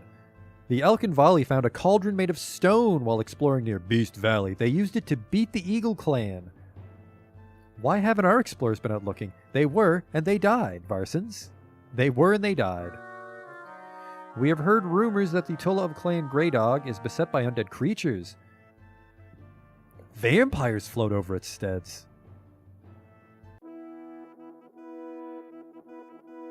I have 13 magic this year. Thank you, Talking Fox. We produced, yeah, we made more food. People were born. We're getting fucked on horses. Maybe I just need to buy horses. Rondon died of old age. I don't think he's on the, I don't think he's on the ring. With his last breaths, he told us not to mourn. He was ready for his next life. Good for you, dude. I'm friends with the Eagle Clan, aren't I? Trading partners, I'm friends with Bashad. I need horses. Buy horses, sell food. Caravan size very fucking large. And goods. I need fucking horses. Oh man, I think this guy's the mayor and he is not looking good. 56. I think his fighting days are over. A band of wandering musicians requests permission to play at your clan market. Their representative is a beastman who introduces himself as Hairball, and he speaks trade talk as well as it can be spoken. My master, Bundolini, promises an exciting and remarkable performance, one that will bring other clans from all over Dragon Pass. You will prosper from all of the trade opportunities, and our fee for playing is a very reasonable 10 cows. No, we do not talk to beastmen. Suggest another clan they might ask. Go see them.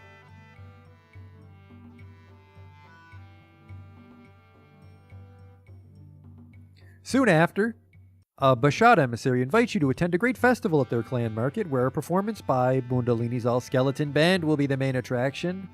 No beastmen, no.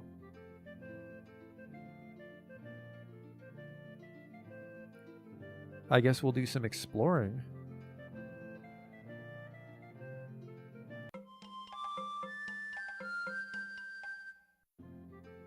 Off you go. Our caravan is back. We traded 92 bushels of food and 80 cows for 36 horses, so apparently I should have been doing this. The Bashad clan seems to be fucking rich. While exploring in the west, members of your clan encounter a drooling, wild-eyed hermit dressed in a suit of bark. He froths at the mouth, dances a little jig, and then speaks words of prophecy. You'll soon be embroiled in a dispute between neighbors. I see stones. Stones standing between men. After this happens, you must give away a treasure, or you will find one morning that spears have grown in your fields overnight and laying waste to your crops.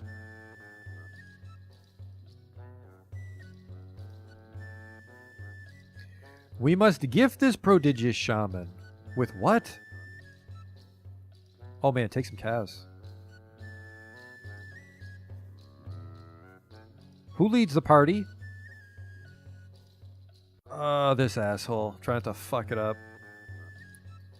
How many warriors guard Bastakos? 5. 5. They looked high and low for the shaman, but didn't find him. Well, fuck you, man. Tried to meet you halfway here. Go. While exploring the further reaches of Artella, we camped near a small spring. As we kept watch that night, we were surprised to see that many of the stones around the spring glow in the darkness like stars. Our crafters are excited about using these rocks for amulets. Our neighbors are sure to want to trade for them. Huh. Oh. Oh. This is actually an even match, finally. Alright, use all the magic. Use one magic. Kill as many as possible. Charge. Oh, wowie. We rushed the Heron formation while they were still performing their rituals. We smashed into them as they were trying to reach better ground, and it was a short, nasty battle where we fucking butchered them finally. One weapon thane was killed, 33 footmen were killed, and that's a lot of wounded guys. We have 8 prisoners. Welcome, slaves. Suddenly, snakes. What the fuck? They're in the grain bins, under beds, in the rafters. They crawl into any open space. I finally win a fucking battle. Why did it have to be snakes? Don't bother the gods. We can solve this problem by killing the pests ourselves. Ernalda maintains dominion over snakes. Make them go away before they hurt the herds. Orlanth is famed for slaying dragons. Snakes are like dragons. You're dumb. This person established there's actually a god for that. Sacrifice it to Ernalda. The snakes went away. Ah, fuck. Let's go, fellas. Let's just explore again. Somewhat safe things can happen when it's in your own borders. I'm guessing that it defaults to my own borders. On our recent exploration of the Tulla, we descended into a valley dense with thickets. There is a large quantity of old bones and ivory teeth there, some buried, some exposed. Surely our crafters could find some use for them. Good work. Let's do it again. We were about to turn back for home when one of the party saw a strange gleam in a steep hillside. We climbed up and found a seam of rock containing many clear, sparkling gems of blue, red, and yellow. Mordrim the Stout, a prosperous farmer from the Hjord clan, has come to offer to trade for Blacktail, the best bull in your herds. He is accompanied by his 2 adult sons, Coralmar and Harncole. He makes no secret of his determination to get that bull, offering 30 cows worth of trade goods. Huh, the speculation is that he'll come back with a better artifact. The members of the Hjordlings know we are friends. We needn't give away our best bull just to please them further. He doesn't just want Blacktail, he needs Blacktail. He could do something bad if we refuse him. Okay, that's good. Very fertile. This is our chance to make our clan's name shine through a dragon pass.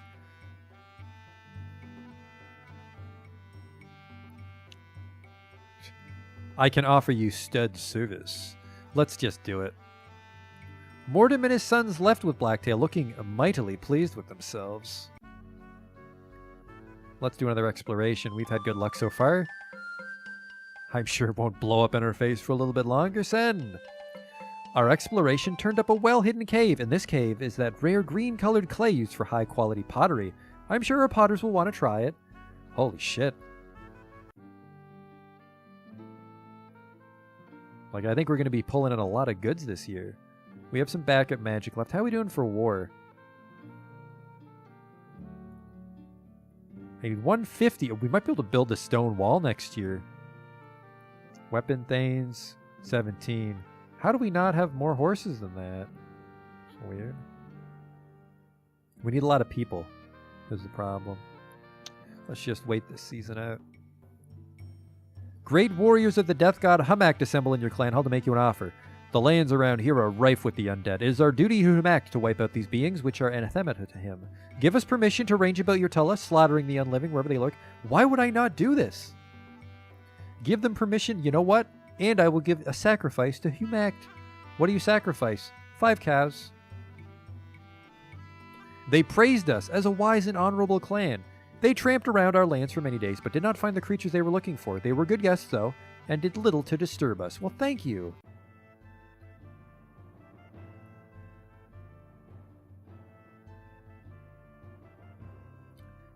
What is this?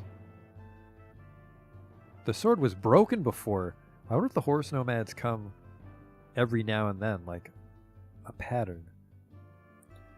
I'm afraid to send Ngana out exploring in the winter. But let's go build some temples to the fighting gods. Yeah. Flexibility in battle. Our herders report that the Elkin Valley stole 31 cows in a cattle raid. You'll pay for that. Weapon thanes fight with the strength of 2. Well, that's gonna fucking come in handy. That'll help us get our footing back. Yeah, I think we need to be grabbing some sweet blessings here. Bird defense against hostile spirits. Neat. Allows our oxen to plow more land. Don't need that one. Prolongs the life of our horses. Reduces deaths. Improves our chances when defending. That'd be nice. Helps preserve food against spoilage would be nice. That Humak shrine is looking good. Obtain extra grain. Improves the profit of trading missions. Improves the profit of our own personal market. Malia. The mistress of pestilence and plague. One of the unholy trio. No. The mother of dinosaurs. Raises the fertility of our fields when people are killed on them. What the fuck? Is this the exploring god? No. Deals out more wounds in battle. Improves the effectiveness of our skirmishers. Reduces deaths and wounds among the farm. This is a fucking great... Holy shit, we gotta put some sacrifice magic in for Orlanth. No. I mean, I tried to be peaceful, but it looks like we really gotta favor war. And then just, leverage our strength to trade. Increases the chance of victory with more deaths and wounds on both sides. Don't do that one. Enhances our explorers. Here we go. Vinga. Let's sacrifice to Vinga this year.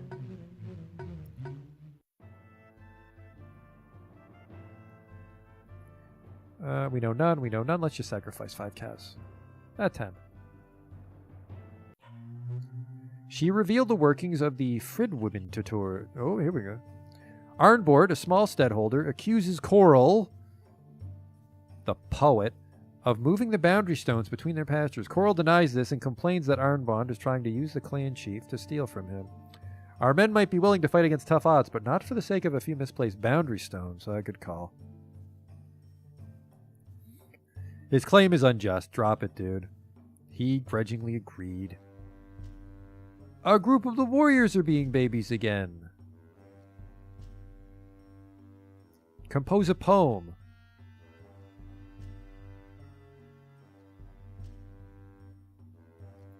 Lyskin improvised a few stanzas of praise, but Ashtart interrupted. If you want to compose a poem, let it be a poem recounting our deeds in battle.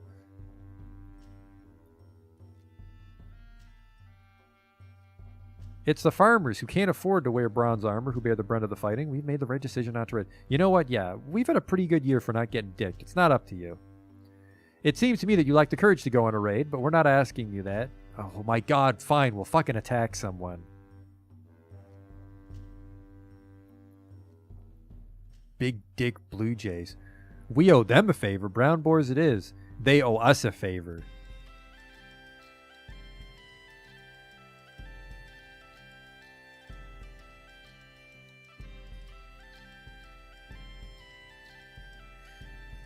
Huh, you know what? With my fucking luck, I'm probably just going to get gang banged by horse nomads one way or the other. So let's try to actually win a fight somewhere.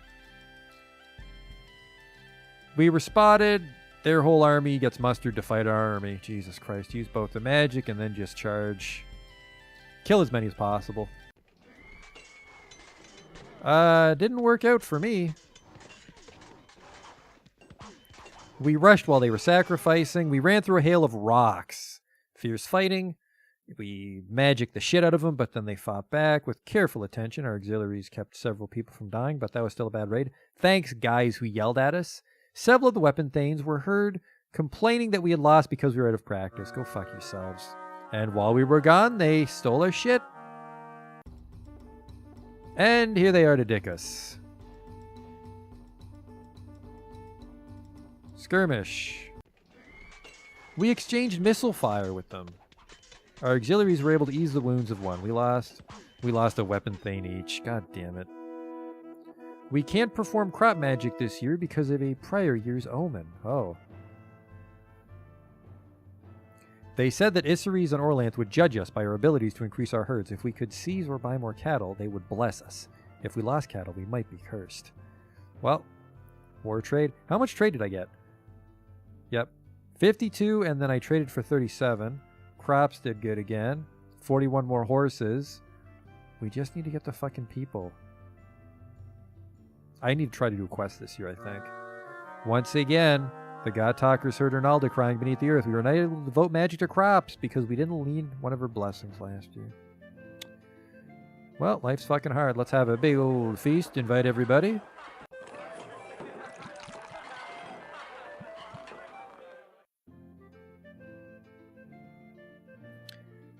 What should I do? Where's Orlanth's shrine? I can't fucking build one because nobody knows how.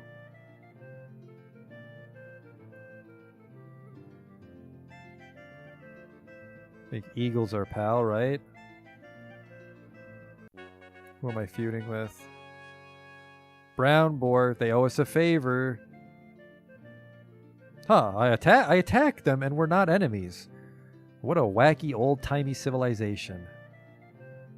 I should skirmish more.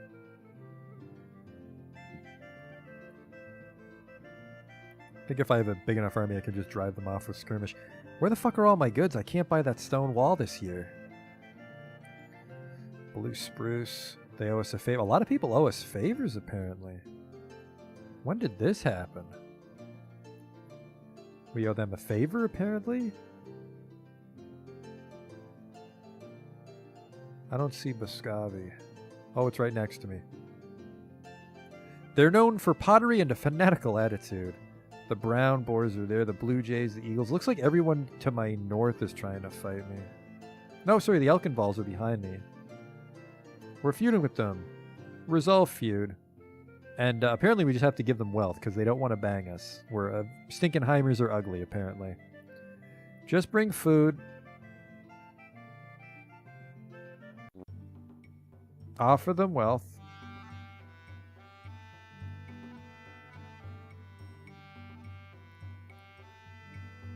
They were pleased by our generosity, and we ended the feud. Brangor, Thane of the Eagle Clan, sweeps into your hall. 4 grim warriors at his side. Last season, his nephew, Hend Eslarndison, was killed by Orlamar Halffoot, a member of your clan. He demands 30 cows as compensation. They're like my only ally. Yep, pet. He left with our wealth, in a much better mood than he arrived. That's just how you did things back then. It's fine. It's okay. Let's do some more exploring.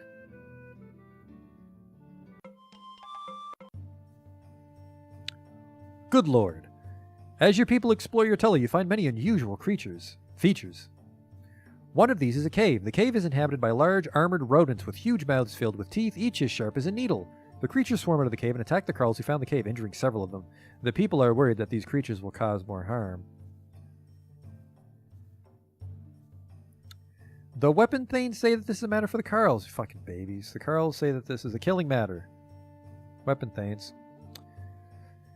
They said the Carls should have been ordered to block the cave entrance. Many of them were wounded, but they said that they killed them all. Oh, goody. All right. Kill as many as possible. Skirmish. The horse nomads rushed us. They... Our magic defeated theirs, but they were able to rally. We were driven from the battlefield, and they made off with a bunch of horses. God damn it. But they got pretty hurt. They'll be back next year. War. Why can't I fucking hire any weapon thanes? I have a lot of horses available. Hjortarl, a trader of the Bashad clan, comes to you with an unusual offer. I have a very extraordinary item that might interest you. It's duck eggs. Not the little kind, the kind that hatch into the big talking ducks. I have 2, and want to trade as a pair. I don't like beastmen. Give him hospitality, though. He let us look again at the eggs, which were almost as large as a baby's head. Don't bother, I'm not going to snitch.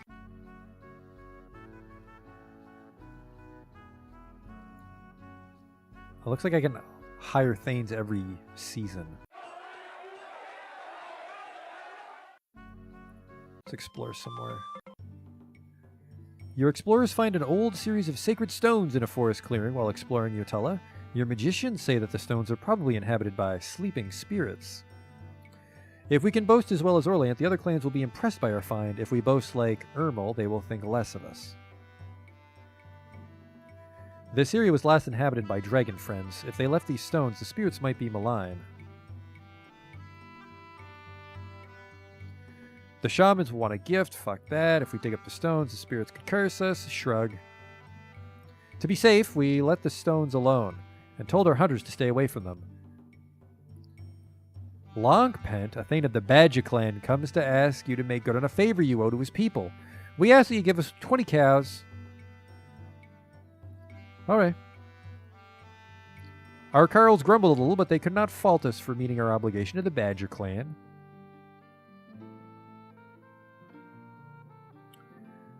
Let's do it again. Exploring in the winter, though, I don't know. We spent some time, didn't find anything. We thought we'd found most of the secrets of Artella, but this last expedition led us up a hill we haven't climbed yet. There we found large fused lumps of iron, which we all know everyone wants. That was a good season. A young shepherd reports the theft of several sheep. From his description of the ragged-looking men, they're surely outlaws. Men stripped of the protection of their clans. Since they're outlaws, we could do anything we wanted with these men, just this lecherous old man. You could do all sorts of stuff. Hand and mouth stuff.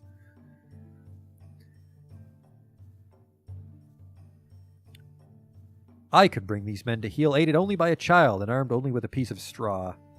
Better to steal sheep than cows or pigs. We could use a couple more men who not hold a weapon. It's harder than it sounds to catch a couple of outlaws in this terrain. We could use a couple more men. Oh, man, I don't know why these guys... Well, I guess we do have slaves, don't we? Pardon the outlaws. Recruiting them. The people tried to conceal their misgivings about your new clan members, but fell short of the mark.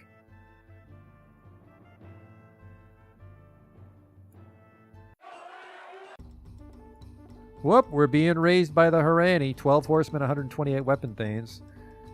Kill as many as possible. Skirmish. They had burned 4 steads. They rushed us before we'd fired. Before the Harani can realize their danger, Ingana dashes among them and strikes down their chief god talker, an Orlanthi thane with a voice that carried the length of a field. Ingana escapes from the Heron warriors seeking revenge for their comrade, then rests for a moment beside our own god talkers. How should Ingana fight the rest of the battle? Fight bravely. He attacked 3 Heron thanes with such savagery that the head of one of their victims flew and knocked the 3rd man down. The footmen who had been rushing to aid their leaders turned and ran. Good work. Holy shit, good work. There was bitter fighting. Their war magic was stronger than ours, but then we proceeded to decapitate 43 of them. And I don't know, 68 of them got stabbed in the left ball. Not fatal, but they won't be helping with this year's harvest. We captured 6 horses. The outlaws you forgave have again shown their true colors. They attacked another of your young women, shaming her and shaming your clan. Where's the button to kill them? They claim that they're still innocent of any crime on the grounds that they were once more possessed by spirits at the time. Have the clan's war leader take vengeance. Vengeance was taken, and the stain of dishonor was lifted from the clan. By the way, thanks for helping me kill the Harani before you ran off with that girl. One more weapon thane. Word is that the Anterlings picked up 10 new weapon thanes. They have come down from distant Tharsh, where they said life was getting too civilized for their tastes. All right, that's the guy that was giving away 30 cows. All right, Triple War was wonderful this year. Herds, double trade. Starting to make some money. We're starting to bounce back. My reputation, I'm approaching that of a king. And 1 in health. 29 babies were born, 5 fewer people, 15 fewer horses. Oh. Food's still good, made a bunch of goods. Hero quests are risky. Favorable omens are good, but allocating magic to quests is the best. Do that. Orlanth and Isseries were displeased that we have no more cows. Oh boy. Well, don't pray to Orlanth this year. You're getting old, huh? We need more women in the ring. Let's start off with a feast. Alright. Let's start off with a fight. If they shoot us, so it's like some Suikoden stuff. I think charge beats skirmish, but maneuver beats charge. Let's just hope they don't maneuver. Kill as many as possible. I hate horse nomads. All 24 weapon thanes are here to help. Proceed. Nice. We rushed the horse nomad formation while they were still performing their rituals. We charged through a hail of arrows and smashed into the horse nomads. Fierce fighting ensued. We butchered them.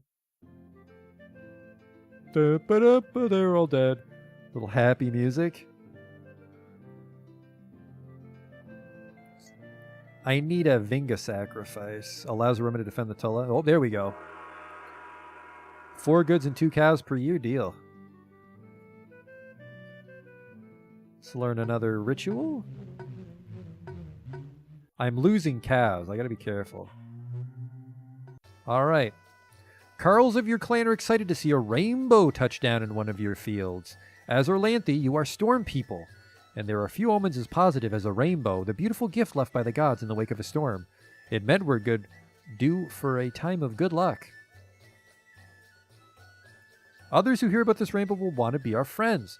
We should court the favor of the Anterling clan, who are on the verge of a feud with us. I like it. And they owe us a favor.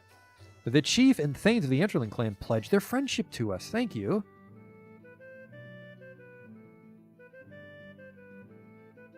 Sacrifice to Orlanth here. Let's ease up on the cows. 20 goods. Don't have enough money for the wall this year anyways. Oh, I don't know why I just prayed to Orlanth. He's mad at us this year. He revealed the workings of the rain ritual. Helps raise our crops. I'll build a shrine to you, now that we know that much. Varson summons the rest of the clan ring to discuss a dream. For the past week, I've dreamed of strange warriors who dropped from the sky and defended Horseback Hill, at the edge of Artella, from invaders. They wore good armor and fought with gold-tipped spears. Each night they win, but each night there are more invaders, and tonight's will be the 7th night. We need to take some action, or the people will wonder why we ignore a message from the gods. If we help them, they may help us. Not all warriors are friends. Warriors fighting's with Elmo's gift. I don't worship Elmo. Well, let's do it, though. Everybody's gotta go help. I can only muster 30 footmen. Varson's led a small war band to the Horseback Hill, but found nothing unusual. He decided to stay until the next morning. About the middle of the night, the warriors came streaming down from the stars, trailing bright sparks. No sooner had they landed than a howling mob of warriors charged up the other side of the hill at them. Join the attack on the Star Warriors? Help the Star Warriors. It was a desperate fight, but our warriors helped repel the invaders. Varson's fought like a hero. In the end, the invaders turned and fled. Although none of the warriors from the sky spoke, it was clear to everyone present that their master Elmal would smile on us. That's probably good. Let's do some exploring, although I think we finally exhausted our home Tulla. We spent some time in the wildlands of Otella. We didn't find anything strange or unusual, but we did find 9 cows worth of old bronze armor. Neat. Don't explore in the wintertime, just to be safe. Apparently there was a kite festival. The shepherds of your clan are invited to participate in a fighting kite festival. It's not funny if that's what it actually is.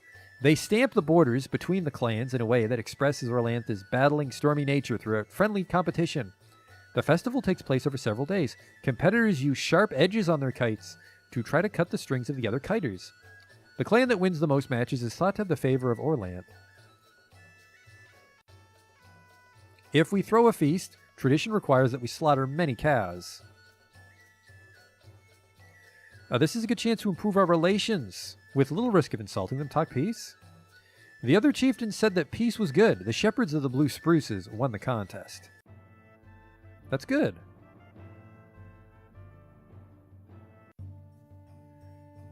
Ernal Dinny, who married into your clan, now seeks a divorce. She accuses her husband, Heron, of taking a mistress. I don't know who he's been with, but I know he's been with someone repeatedly. She wishes to keep her bride price of 5 cows as a fine for adultery. Erna Dinny's kin from the Brown Bear clan are here to support her claim. If her husband has broken his marriage vows, one could argue that he is in breach of a pact. The precedents are contradictory, but her claim has some merits. She is completely convinced that her husband committed adultery. The spirits of our ancestors will ferret out the truth about Heron's nighttime activities. Ermal the Trickster married a poet. Married a post, then committed adultery with a broom.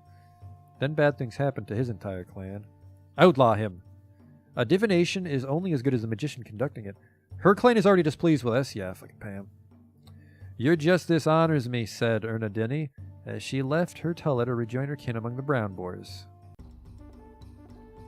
We're being attacked. You dicks! Magic. Charge. Kill as many as possible. The two forces ran together. There was an extended clash. Their war magic was stronger than ours, but then we killed a bunch. No, stop the attack. He paid us. Oh, sorry. The God Talkers heard Orlanth laughing and dancing in the hills. They said that we would enjoy good luck if we raided, and that those enemies would be scared or confused and unable to raid us back. Oh, well, the Brown Boars can fucking pay. Put it all in magic. Herds, trade, diplomacy. Good. Yep, grew 1,100, ate 800. 7 more people, 8 more horses. That guy's dead. Bum, bum, bum, bum. Bum, bum, bum, bum. Can I hire some more dudes this year? Only 2. Now, what do you want to bet the horse nomads will attack while I'm gone? You don't attack in sea season, though, because that's when you're sowing.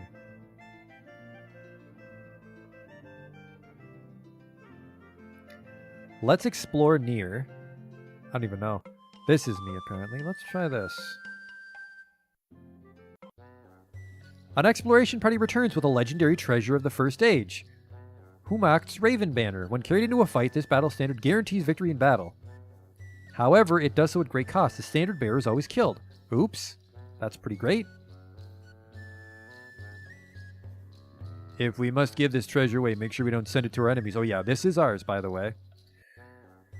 We chose to keep Humacht's Raven Banner and ponder its bittersweet blessing. That was pretty bitchin'. Now let's raid somebody. You know, we can cattle raid somebody that's mean to us. Brown Boar, after we fucking paid him. Or sorry, maybe we're feuding with someone. Blue Jay, Black Rock, Eagle, Elkin Ball, Gorand, OSF. Actually, nobody's angry at us. We managed to fucking pull this out of the ass at the last second. Allied, they owe us a favor. We owe them a favor.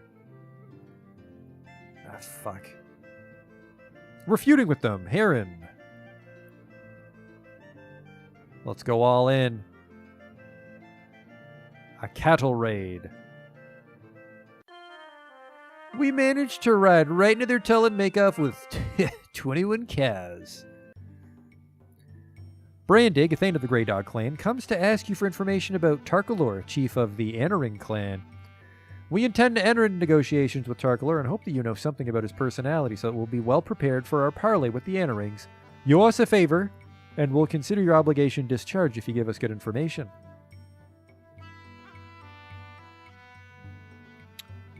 Let us give you a gift of 10 cattle. We just sold some. This gift is not large enough. I don't know a lot about him, but I'll try my best. If you don't stand behind your words, you're worth little. All right, goodbye. I fucking tried to meet you halfway twice, you double-dick asshole. Let's actually fight now, by the way, with those Heron dicks. Everybody goes. 200 footmen. Holy shit, that's a lot. Calling on Eagle. They're known for reforming bandits and outlaws, whatever. They don't owe any favors, though, so don't. He's the commander.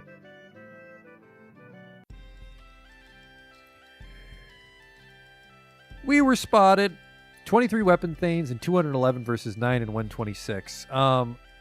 Burn steads. You know what? Use treasure. I don't think I want to use the treasure because I'll lose one of my ringmen. Burn steads or kill as many as possible. Burn and charge. We burned 3 steads. Then we charged into them while they were still sacrificing their gods like idiots. We killed a bunch and then we stole a bunch of their shit. 7 men were wounded. That was it. They lost 18 citizens.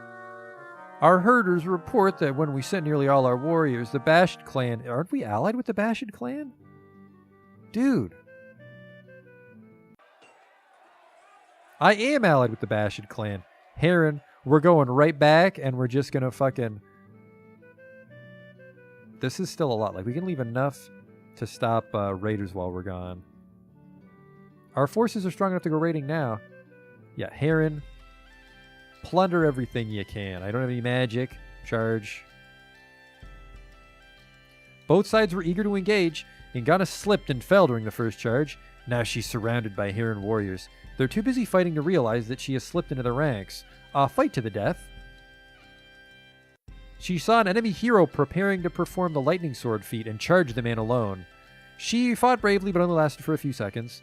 After the battle, we were surprised to see that she still breathed. We took our foolish champion back to the clan hall. Uh-oh. No, we won. The fighting was fierce. We drove them from the battlefield and we were able to plunder their tulla. We captured 33 cows and 6 horses. And then we also took 22 cows because we won. Man, I bet you guys feel stupid for picking fights a couple of years ago. Stinkenheim is a city on the grow.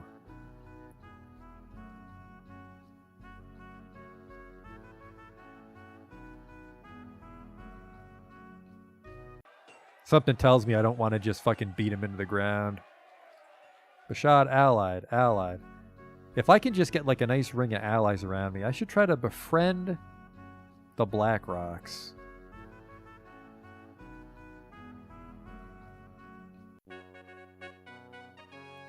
The Black Rocks propose an alliance. No slave. I guess I didn't capture any slaves, did I? I guess it's because they wouldn't want the slave tribes to have an advantage over the non-slave tribes if you just have way too many guys in your fields that are slaves.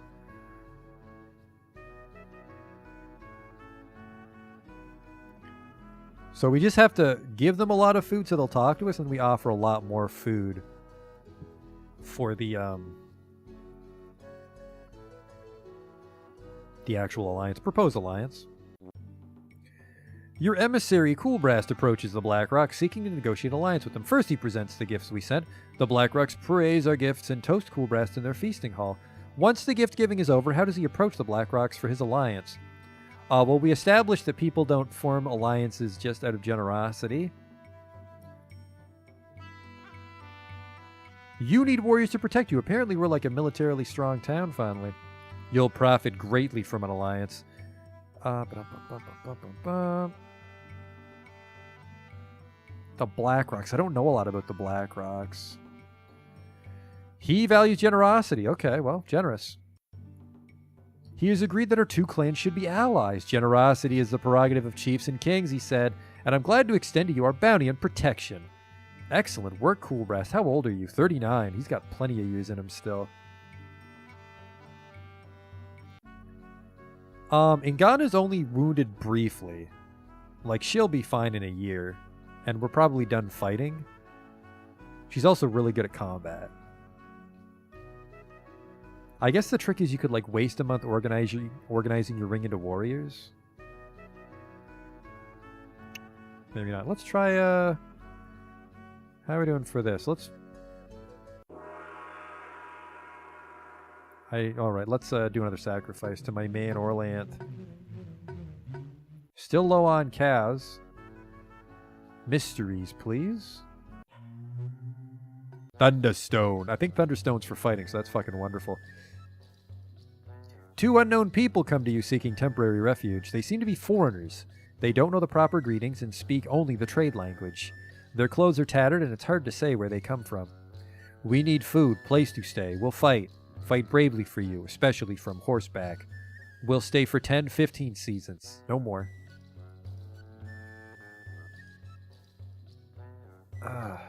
No. Our ancestors weren't known for adopting strangers. They're not Orlanthi. We could send them to the Ernel Dory. If we're to make them guests, we'll have to perform a guest ceremony. Someone will have to sponsor them. That person and his kin must take full responsibility. Yeah, let's send them off to the... I like this guy. Ernel Dory.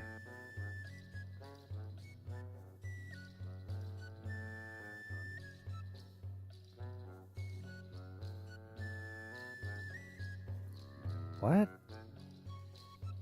Ernel Dory. I can't scroll this menu. There's definitely more tribes than this. This is just the A's and B's. They owe us a favor. They owe us a favor. They thanked us for sending much-needed mercenaries their way. You're welcome. Thunderstone improves the effectiveness of our skirmishers. Enlarge your shrine to get another permanent blessing, or uncheck the current one to pick a different blessing. I will upgrade our shrine.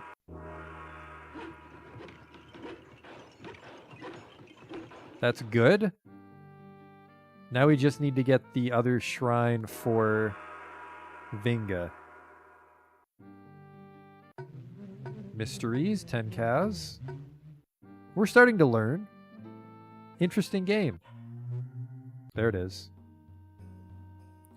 A group of refugees come to Artella seeking help. They seem to be Orlanthi. We sought land to the west of here and were captured and enslaved by cruel horse nomads. Loving freedom, we escaped. Yet our escape has cost us much. We beg you to aid us. Send them to the Eagles. We should adopt them. The fight with the horse people will be glorious. Yeah, we should let them in. Our ancestors took people like this as thralls, and so should we. Your children will be free. They try to run away. Do you chase them? Now, if you don't want in... I mean, I can understand that you're enthralled to the horse nomads, but I'm better than them. That's why my army's so big. We have Frid women now. I would really like... A shrine supports one permanent blessing. This is really keeping our town alive, but that would really help us explore. How are we doing for quests? Tribe. During the darkness, Ernalda rescued the bountiful deities. Call on these guys to do a quest. Who takes the role of Ernalda in this hero quest? I'm not sure. Well, apparently her. What do we do? This quest can bring back a treasure from the underworld. Well, it's just some old lady. Try it. Perform. The people have gathered their magic to help propel Elgane into the realm of the gods. This myth begins with an attack on Ernalda by an enemy, which causes starvation within the Storm Tribe. She goes on a journey to recover Barnstar, Ezra, and Aralda, the lost gods who will enable her to feed the tribe. What benefit does Elgane seek from this hero quest?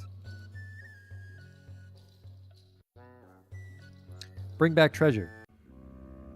As soon as she appears in the realm of the gods, Elgain is attacked by a cackling skeletal figure. It is Daga, god of drought.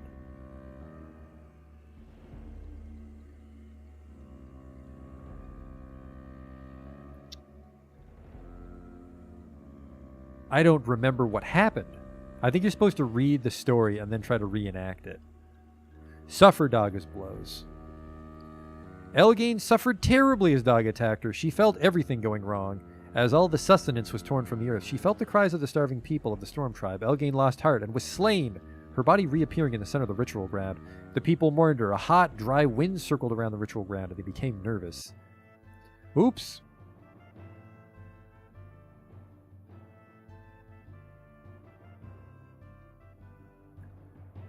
Ernalda feeds the tribe. This is what I was supposed to do. Yeah, the tribe was going hungry. She traveled to meet the earth.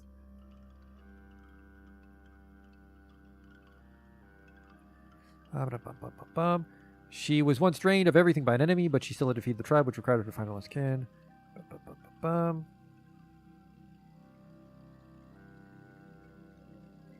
She knew that many things which seemed to be dead are really just hiding in the earth, so that is where she went. The enemy had dried up many things, and so the old passages in the earth were gone.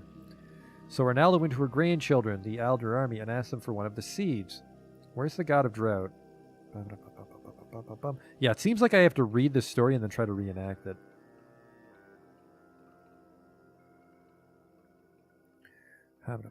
The seed was called Adboral, and it was a burrowing thing. It burrowed deep into the earth and left a big tunnel for Ernalda to follow. Ernalda went into that tunnel where she found her terrible sister, Marangor, the earthquake goddess. She had taken Barntar as her thrall.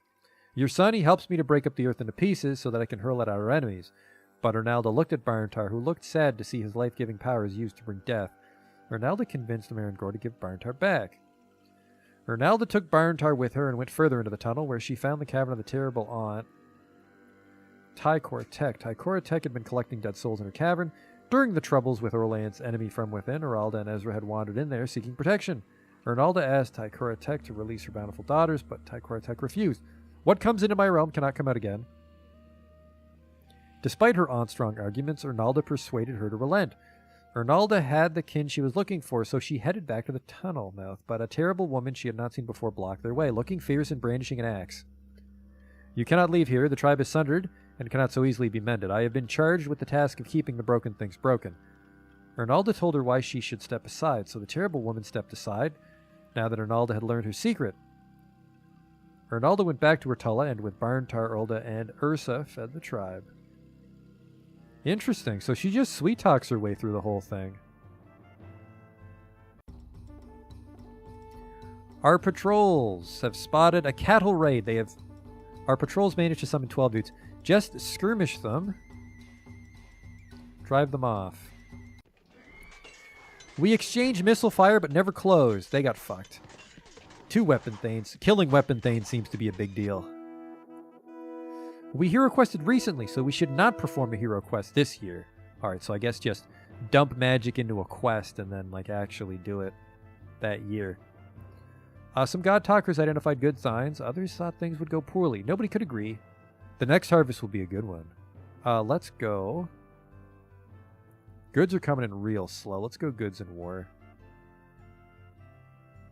I'm not keeping reserve magic this year because I'm stupid. Many weeks have passed without rain. Your one-screen pastures are now brown. Your crops are dying. Starvation looms if the drought doesn't end soon. Go raiding. Who do you raid? I forget who I'm angry with. Allied? Allied. Allied? I got a lot of people on my side. We're doing pretty good. Oh, these might be the people just within walking distance. Brown borrows us a favor. We owe them a favor. They owe us a favor.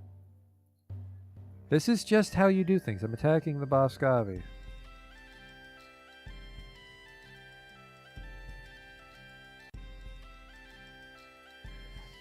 Our 19 weapon thanes. Oh, actually, their army's getting kind of big.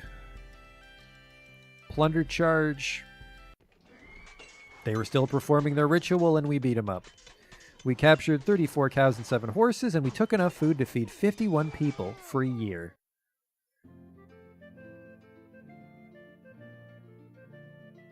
The farmers feel unshakable. Alright, let's get a feast going. Olend, one of your weapon thanes, complains that he was insulted when invited to dine among the Blackrocks. He was fed disgusting, rotten food while his hosts dined well. He asked for a towel to wipe his hands and was given one which was dirty and full of holes. They meant to slight us, Olend says, and I say that we should punish them for their gross insolence. Some of the other weapon thanes murmur their support. We're allied with them, you dick.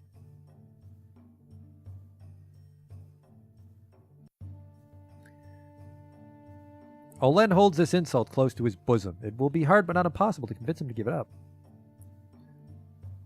Olend is right to complain, but the Blackrocks have been good. You know what? No. Fuck you. Olend said that the ring members were cowards and could not see a grave affront when it stared them in the face. Do nothing. His fellow weapon thanes said little, but were discontented. Man, fuck you. I very much doubt they did that, dude. Towel with fucking holes in it. Don't lie to me. Another feast.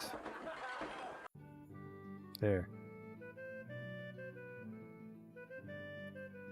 Let's go exploring near the Boscavi. Because fuck 'em, right?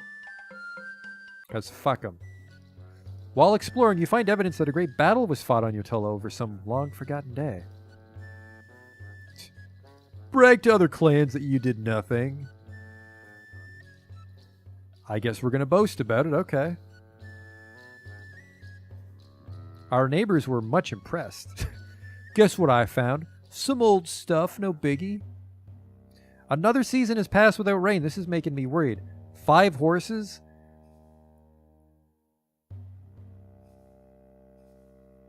Propitiate... Oh, shit. This is because I fought Dag in the dream dimension.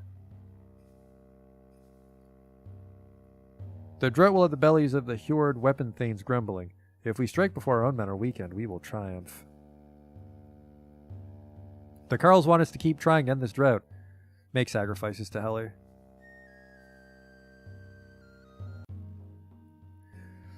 Oh, thank God. We sacrificed to Heller, who broke the clouds and showered our lands with blessed rain. A delegation of the clan's prominent women complained to the ring that their rights are not being respected. The men have grown ill-tempered and insulting. They denigrate our secret women's magic. Something must be done to curb their improper behavior. Well, I pretty much trust Varsons in everything because he's our youngest and best ring member. Scold the men. The men said that they did not realize the women were insulted and promised to show them more respect in the future. Oh, if only life was that easy. Let's go exploring again. We've just explored our own Tulla more thoroughly. We didn't find anything interesting. We've got one more season before we get snowed in. Let's get closer to Boscavi.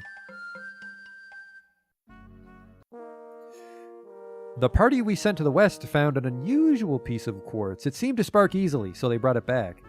It wasn't too hard to learn its secret, because our clan magic increased as soon as we received it. It's a 7th wind crystal. If we ever lose it, we'll lose that magic. That's just free magic forever. There is a great rock in the back pastures of Yotilla.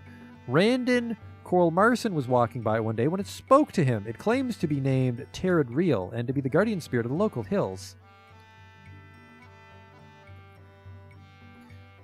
Propitiation of spirits is like a trade deal. Let me see if what the spirit will give us if we worship it. If we befriend it, it'll do us some good. If we're willing to worship it, it will help us year in and year out. When Hermit was 15... Okay, you're just talking an allegory. I don't like that. Whatever you do, don't offend it. My mistress Ernalda is mother of the earth. I am best qualified to deal with hill spirits. Perhaps a hill spirit would watch over us, causing marauders to lose their way.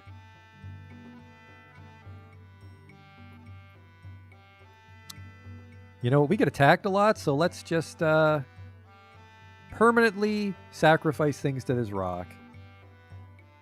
Oh, fuck. Who worships Ernalda? Oh, you do. Commit. How many cows? 1 year. 1 per... Don't get fucking greedy, person-sized rock. You get 1 cow. Terrid Real said we were under its protection, but it expected further sacrifices in the future. We are really bleeding cows. But we're doing good for food. Let's trade for cows. Who's rich? Oh, man. Look at all the stuff I have to trade. Amulets, gems, greenware, iron, ivory. I feel those are one-offs. Don't lose that 7th wind crystal, and The Raven Banner is a very bad idea to give it away, but we might be able to secure a critical alliance with it.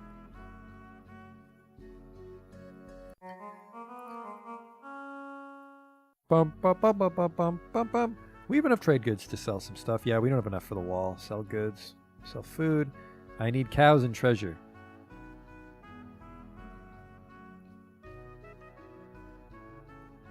Very large caravan, please. And send Coolbrast. We'll give him a pretty large army because we're sending a lot of shit with him. 10 Thanes, 15 footmen. Off you go, homie. Oh, who's rich?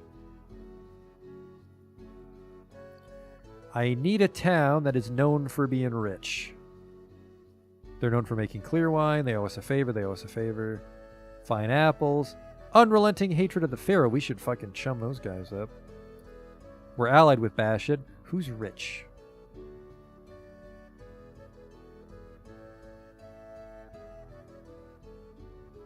Fine horses.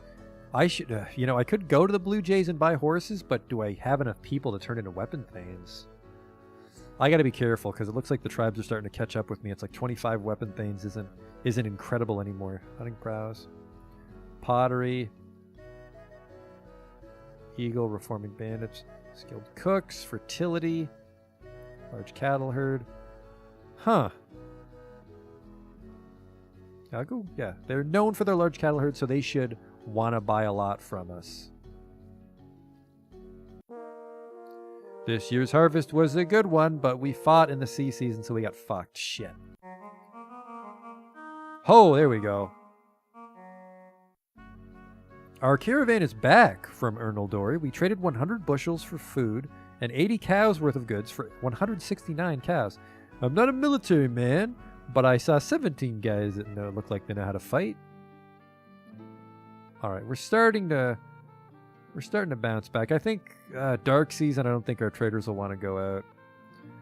If we do another big boy cow trade, we're in good shape. Let's just, you know what? No, not dark season. I think storm season for sure, I think, is when they don't want to go. Great warriors of the death god. Eagle explorers find a nest of walking dead.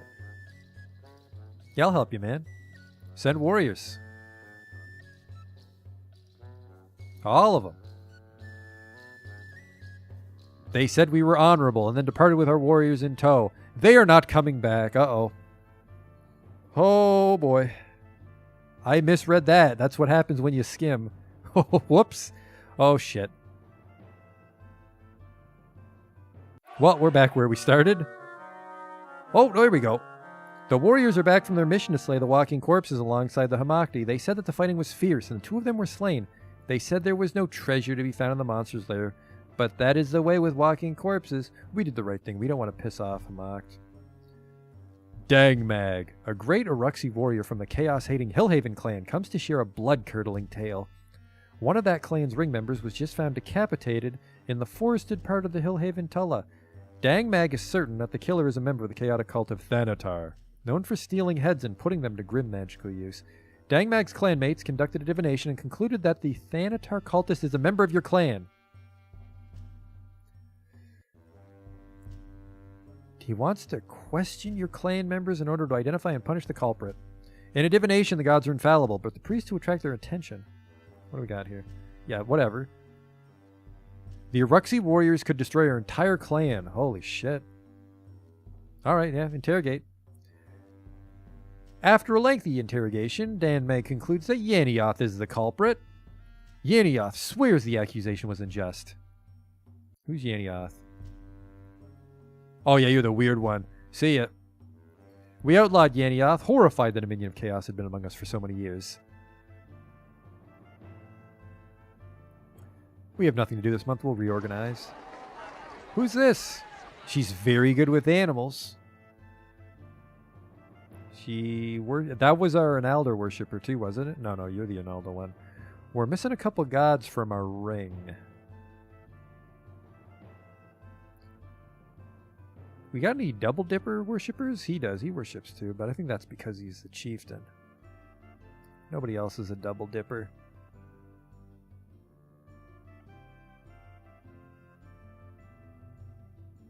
You're surprisingly good with magic. He's very good with magic, too. He's just fucking a wiener. The brown boars are here. They have 11 horsemen, but we got a lot of guys waiting for them. Drive them off, skirmish. Yep. We drove them from our field with a withering hail of stones and arrows. 2 kills, 4 kills. I was totally fine. We couldn't afford to make the proper sacrifice. Now our shrine is fucked up. Oh, it takes 24 cows a year. I'm a little too religious. Uh-oh. Oh, the goods are the reason. All right, we need trade. Crops, health. Double quest, because I want to try a quest this year. She just talks to everything when she went to the underworld, so we can try that quest again. They said that Odela would lure all the game away if we did not learn one of his blessings this year. Okay, that's fine.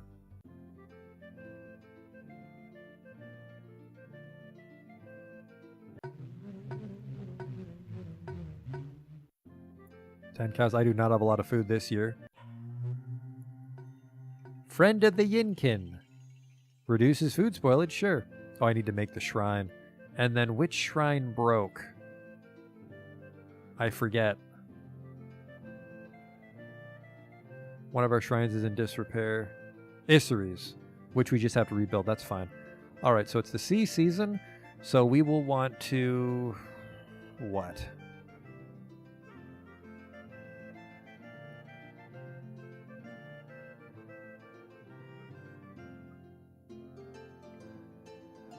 What was I going to do this year?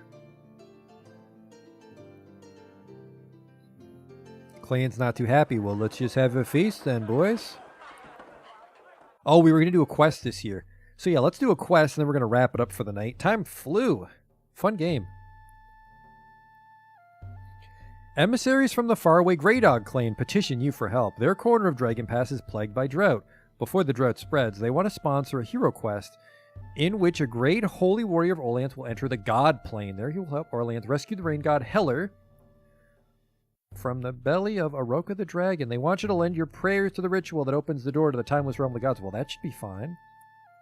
If we had a king, the king could decide how many worshippers to send. I don't have an opinion on this.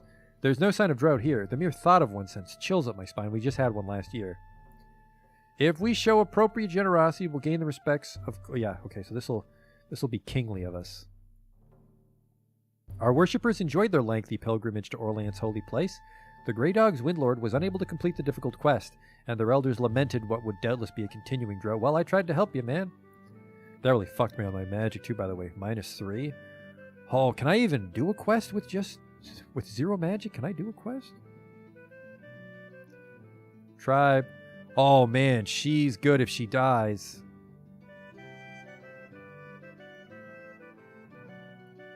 We're doing it.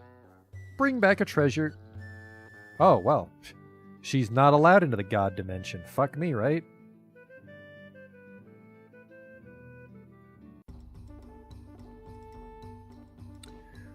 Well, well, well. You're being raided by the Elkin Volley. They have 16 horsemen and 166 spearmen. Unfortunately, your army that's twice as big caught them. Kill as many as possible. Charge. I did worse. No, I guess I'm just mad that I had kills at all. We ran through a hail of missiles. They did skirmish, we did charge. There's some rock, paper, scissors going on. Their battle magic was stronger than ours, but we're just fucking brave. We drove them from the battlefield, and we stole some horses. Bum, bum, bum, bum, bum. So we can't do a quest this year. I guess we'll just end at the end of the year, which is only a few seasons away. Let's explore over near Blackrock. I wish I could see where I've been. And I wonder if this affects, like, the danger of it. Well, the manual might tell me. The map screen. Huh. At some point in the game, you may be advised to make a pilgrimage to Cairo Finn, the holy mountain who is Orlanth's mother. You can learn more about Dragon Pass. Choosing expedition leaders. Exploration is fraught with risks. The leader chosen for you stands the best chance of success. All right. Signing guards. There we go, the cross. Exploration missions take the most direct route to their destination. Fast missions are slightly riskier and do not map as much terrain, but they return sooner. Normal missions are faster. Slow missions are even safer. Familiar versus unfamiliar terrain. So it looks like if I explore terrain, when you've explored an area at least once, it will be shown in greater detail. This doesn't necessarily mean that you've discovered that region's deepest secrets. This even goes for your own clan Tulla. To explore your home Tulla, tap the Explore button, then send the exploration mission without moving the cross off its starting position. Your explorers will poke around your land and quite possibly find something you hadn't known about before. Under unusual circumstances, the starting position won't quite match your clan name. As long as you don't move the cross, the game knows you're exploring the Tulla. Holy sh! What you haven't found will hurt you. Behind the scenes, explorers help suppress bandits, chaos monsters, and other nasty denizens of Dragon Pass. If you go several years without exploring, you increase the risk that your clan will fall prey to chaos or other foes. Sending an exploration party into unknown territory at least once a year will maximize your clan's chances of survival. Once the map is mostly known to you, sending one exploration party per year into familiar territory outside your Tulla will continue to keep bandits and inhumans at bay. Well, things we need to do. Let's go over here by a Quiven Mount. He's going to be gone for a while, but let's just double down and do it super quick. Let's do 10. War is hard on the farmers. It takes them away from the fields, and too many of them never return. By the way, don't die like Asborn. That'd suck. Oh, there's the marsh where the fucking ducks are from.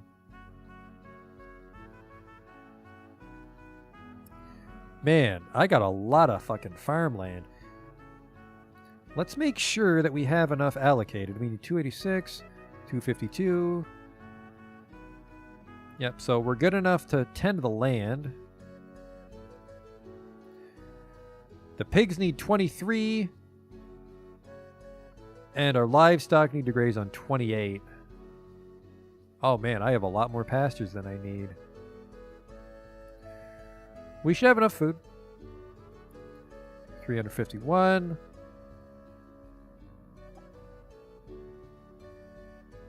Okay. More fields and pastures would make it harder for enemies to sneak up on us. Good call. Let's just ditch the wildlands.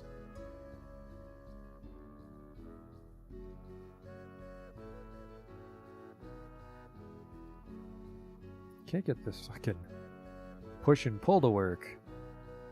90. Damn it. There.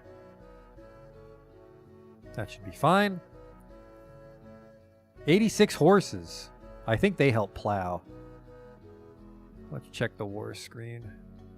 I could hire a few more Thanes.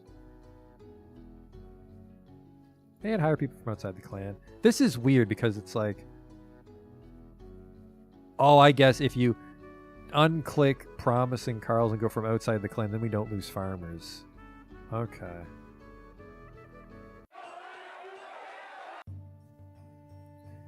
Sandtark, a member of the Hendart clan, comes to you seeking aid. Plant people, the elves, have descended on our Tulla and demand the right to worship at our shrine to Flamel. They will harm us if we refuse, they say, but we do not want our shrine strengthening the magic of the deadly forest folk.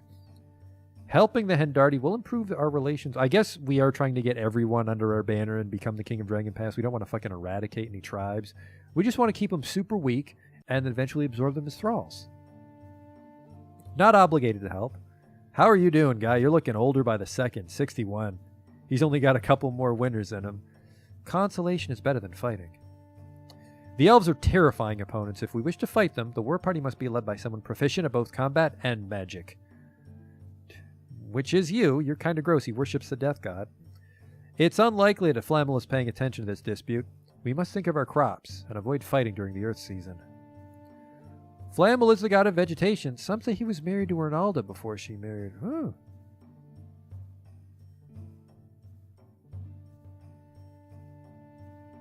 Convince them to use it. The Hendardi agreed to consider this. If we could convince the elves to limit their use of the temple, we approached the elves and told them that they were not entitled to take over a temple they had not built. We urged them to agree to our proposal. The elves agreed to limit their use of the temple, and both sides of the dispute said they were satisfied with its resolution. You're welcome. The year's almost over. I'm a little worried that he's still gone. Let's actually, I want Ngana to come back, who's actually a lady. I keep saying he. Oh man, Worships the goddess of exploration. Good call. Let's wait for her to come back. Ingana has come back from an expedition into the Quiven Mountains. She says she's found the cave lair of a worm. Worms are dragon-like creatures the size of a small stid. Ingana thinks this one is sitting on a mound of treasure. Orlanth is a famed dragon slayer. We have to kill it. If we want anyone to come back alive, send at least 7 weapon thanes. Okay. I've never seen a worm, but I can understand some of them are fairly intelligent. I think Orlanth hates dragons, though. I can get some of the worm's treasure and make a friend of him to boot. Don't laugh. Worms follow the religion of the dragon newts, but they hope to one day be reborn as dragons. Our ancestors were neither friend nor foe. Staying true to our heritage will enhance our magic. I can get a good price for the map. Yeah, let's do that. Good call. I completely forgot that we're neutral to dragonkins in Ghana. Almost got a little murder hobo there. Trade the map. We sold the map for a goodly sum. Later we heard that the warriors who bought the map were never seen again. That's free fucking money. We're being raided by the trolls. Uh-oh. There are 9 dark trolls and 144 trollkin. Luckily, our patrol spotted them, and all 33 weapon thanes meet them, as well as 215 of the Fyrd. I don't want to lose anybody. Yeah, wins a battle, but the standard bearer dies. Both my warriors are good. Unless I can pick who wears the banner, this is a mediocre treasure. Trolls worry the shit out of me. I could charge right into them, because I think charge beats skirmish. But maneuver beats... Oh, does maneuver beat charge, or does maneuver beat skirmish? Because if I fuck up the tactics, this is going to hurt. And I don't need to kill them, because they don't have like a home... they don't have a home Tulla for me to worry about. I just need to drive them off. Let's go maneuvers, drive them off. We had to maneuver under a devastating barrage of slingstones. The trolls were assaulting both the pastures and the steads, and Varsons has to choose whether to fight like a hero or look after his own health. How should he fight? Fight bravely. Trolls tried to smite Varsons with deadly spells. They sent weird buzzing spirits against him. Finally, they stood back and tried to bring him down with slingstones. Nothing they did could hurt our champion. Keep up the good... This guy is just incredibly young for how well he does. They got the shit kicked out of them. Go home. Their battle magic was stronger than ours, but we're just too fucking brave. They left and they didn't steal anything. That's pretty radical. So I guess, yeah, we'll do our magic for the year, and then we're going to wrap it up for until next week. So, fun game. Harley Kate asked for this, and I'm not disappointed. Brown boars, trolls. Yeah, I've been attacked by the horse nomads for a while. Not quite able to afford that stone wall. Doubly so because we have to pay for our temple upkeep. So let's keep the goods we have.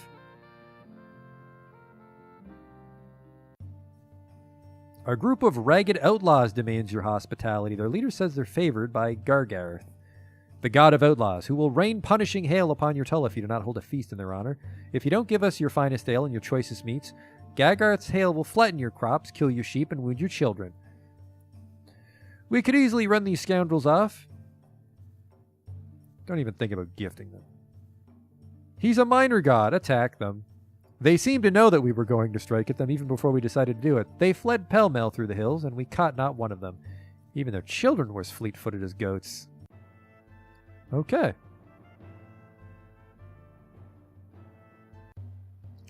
Oh my god, another fucking... I can't afford to be losing cows and horses like this. Make a sacrifice.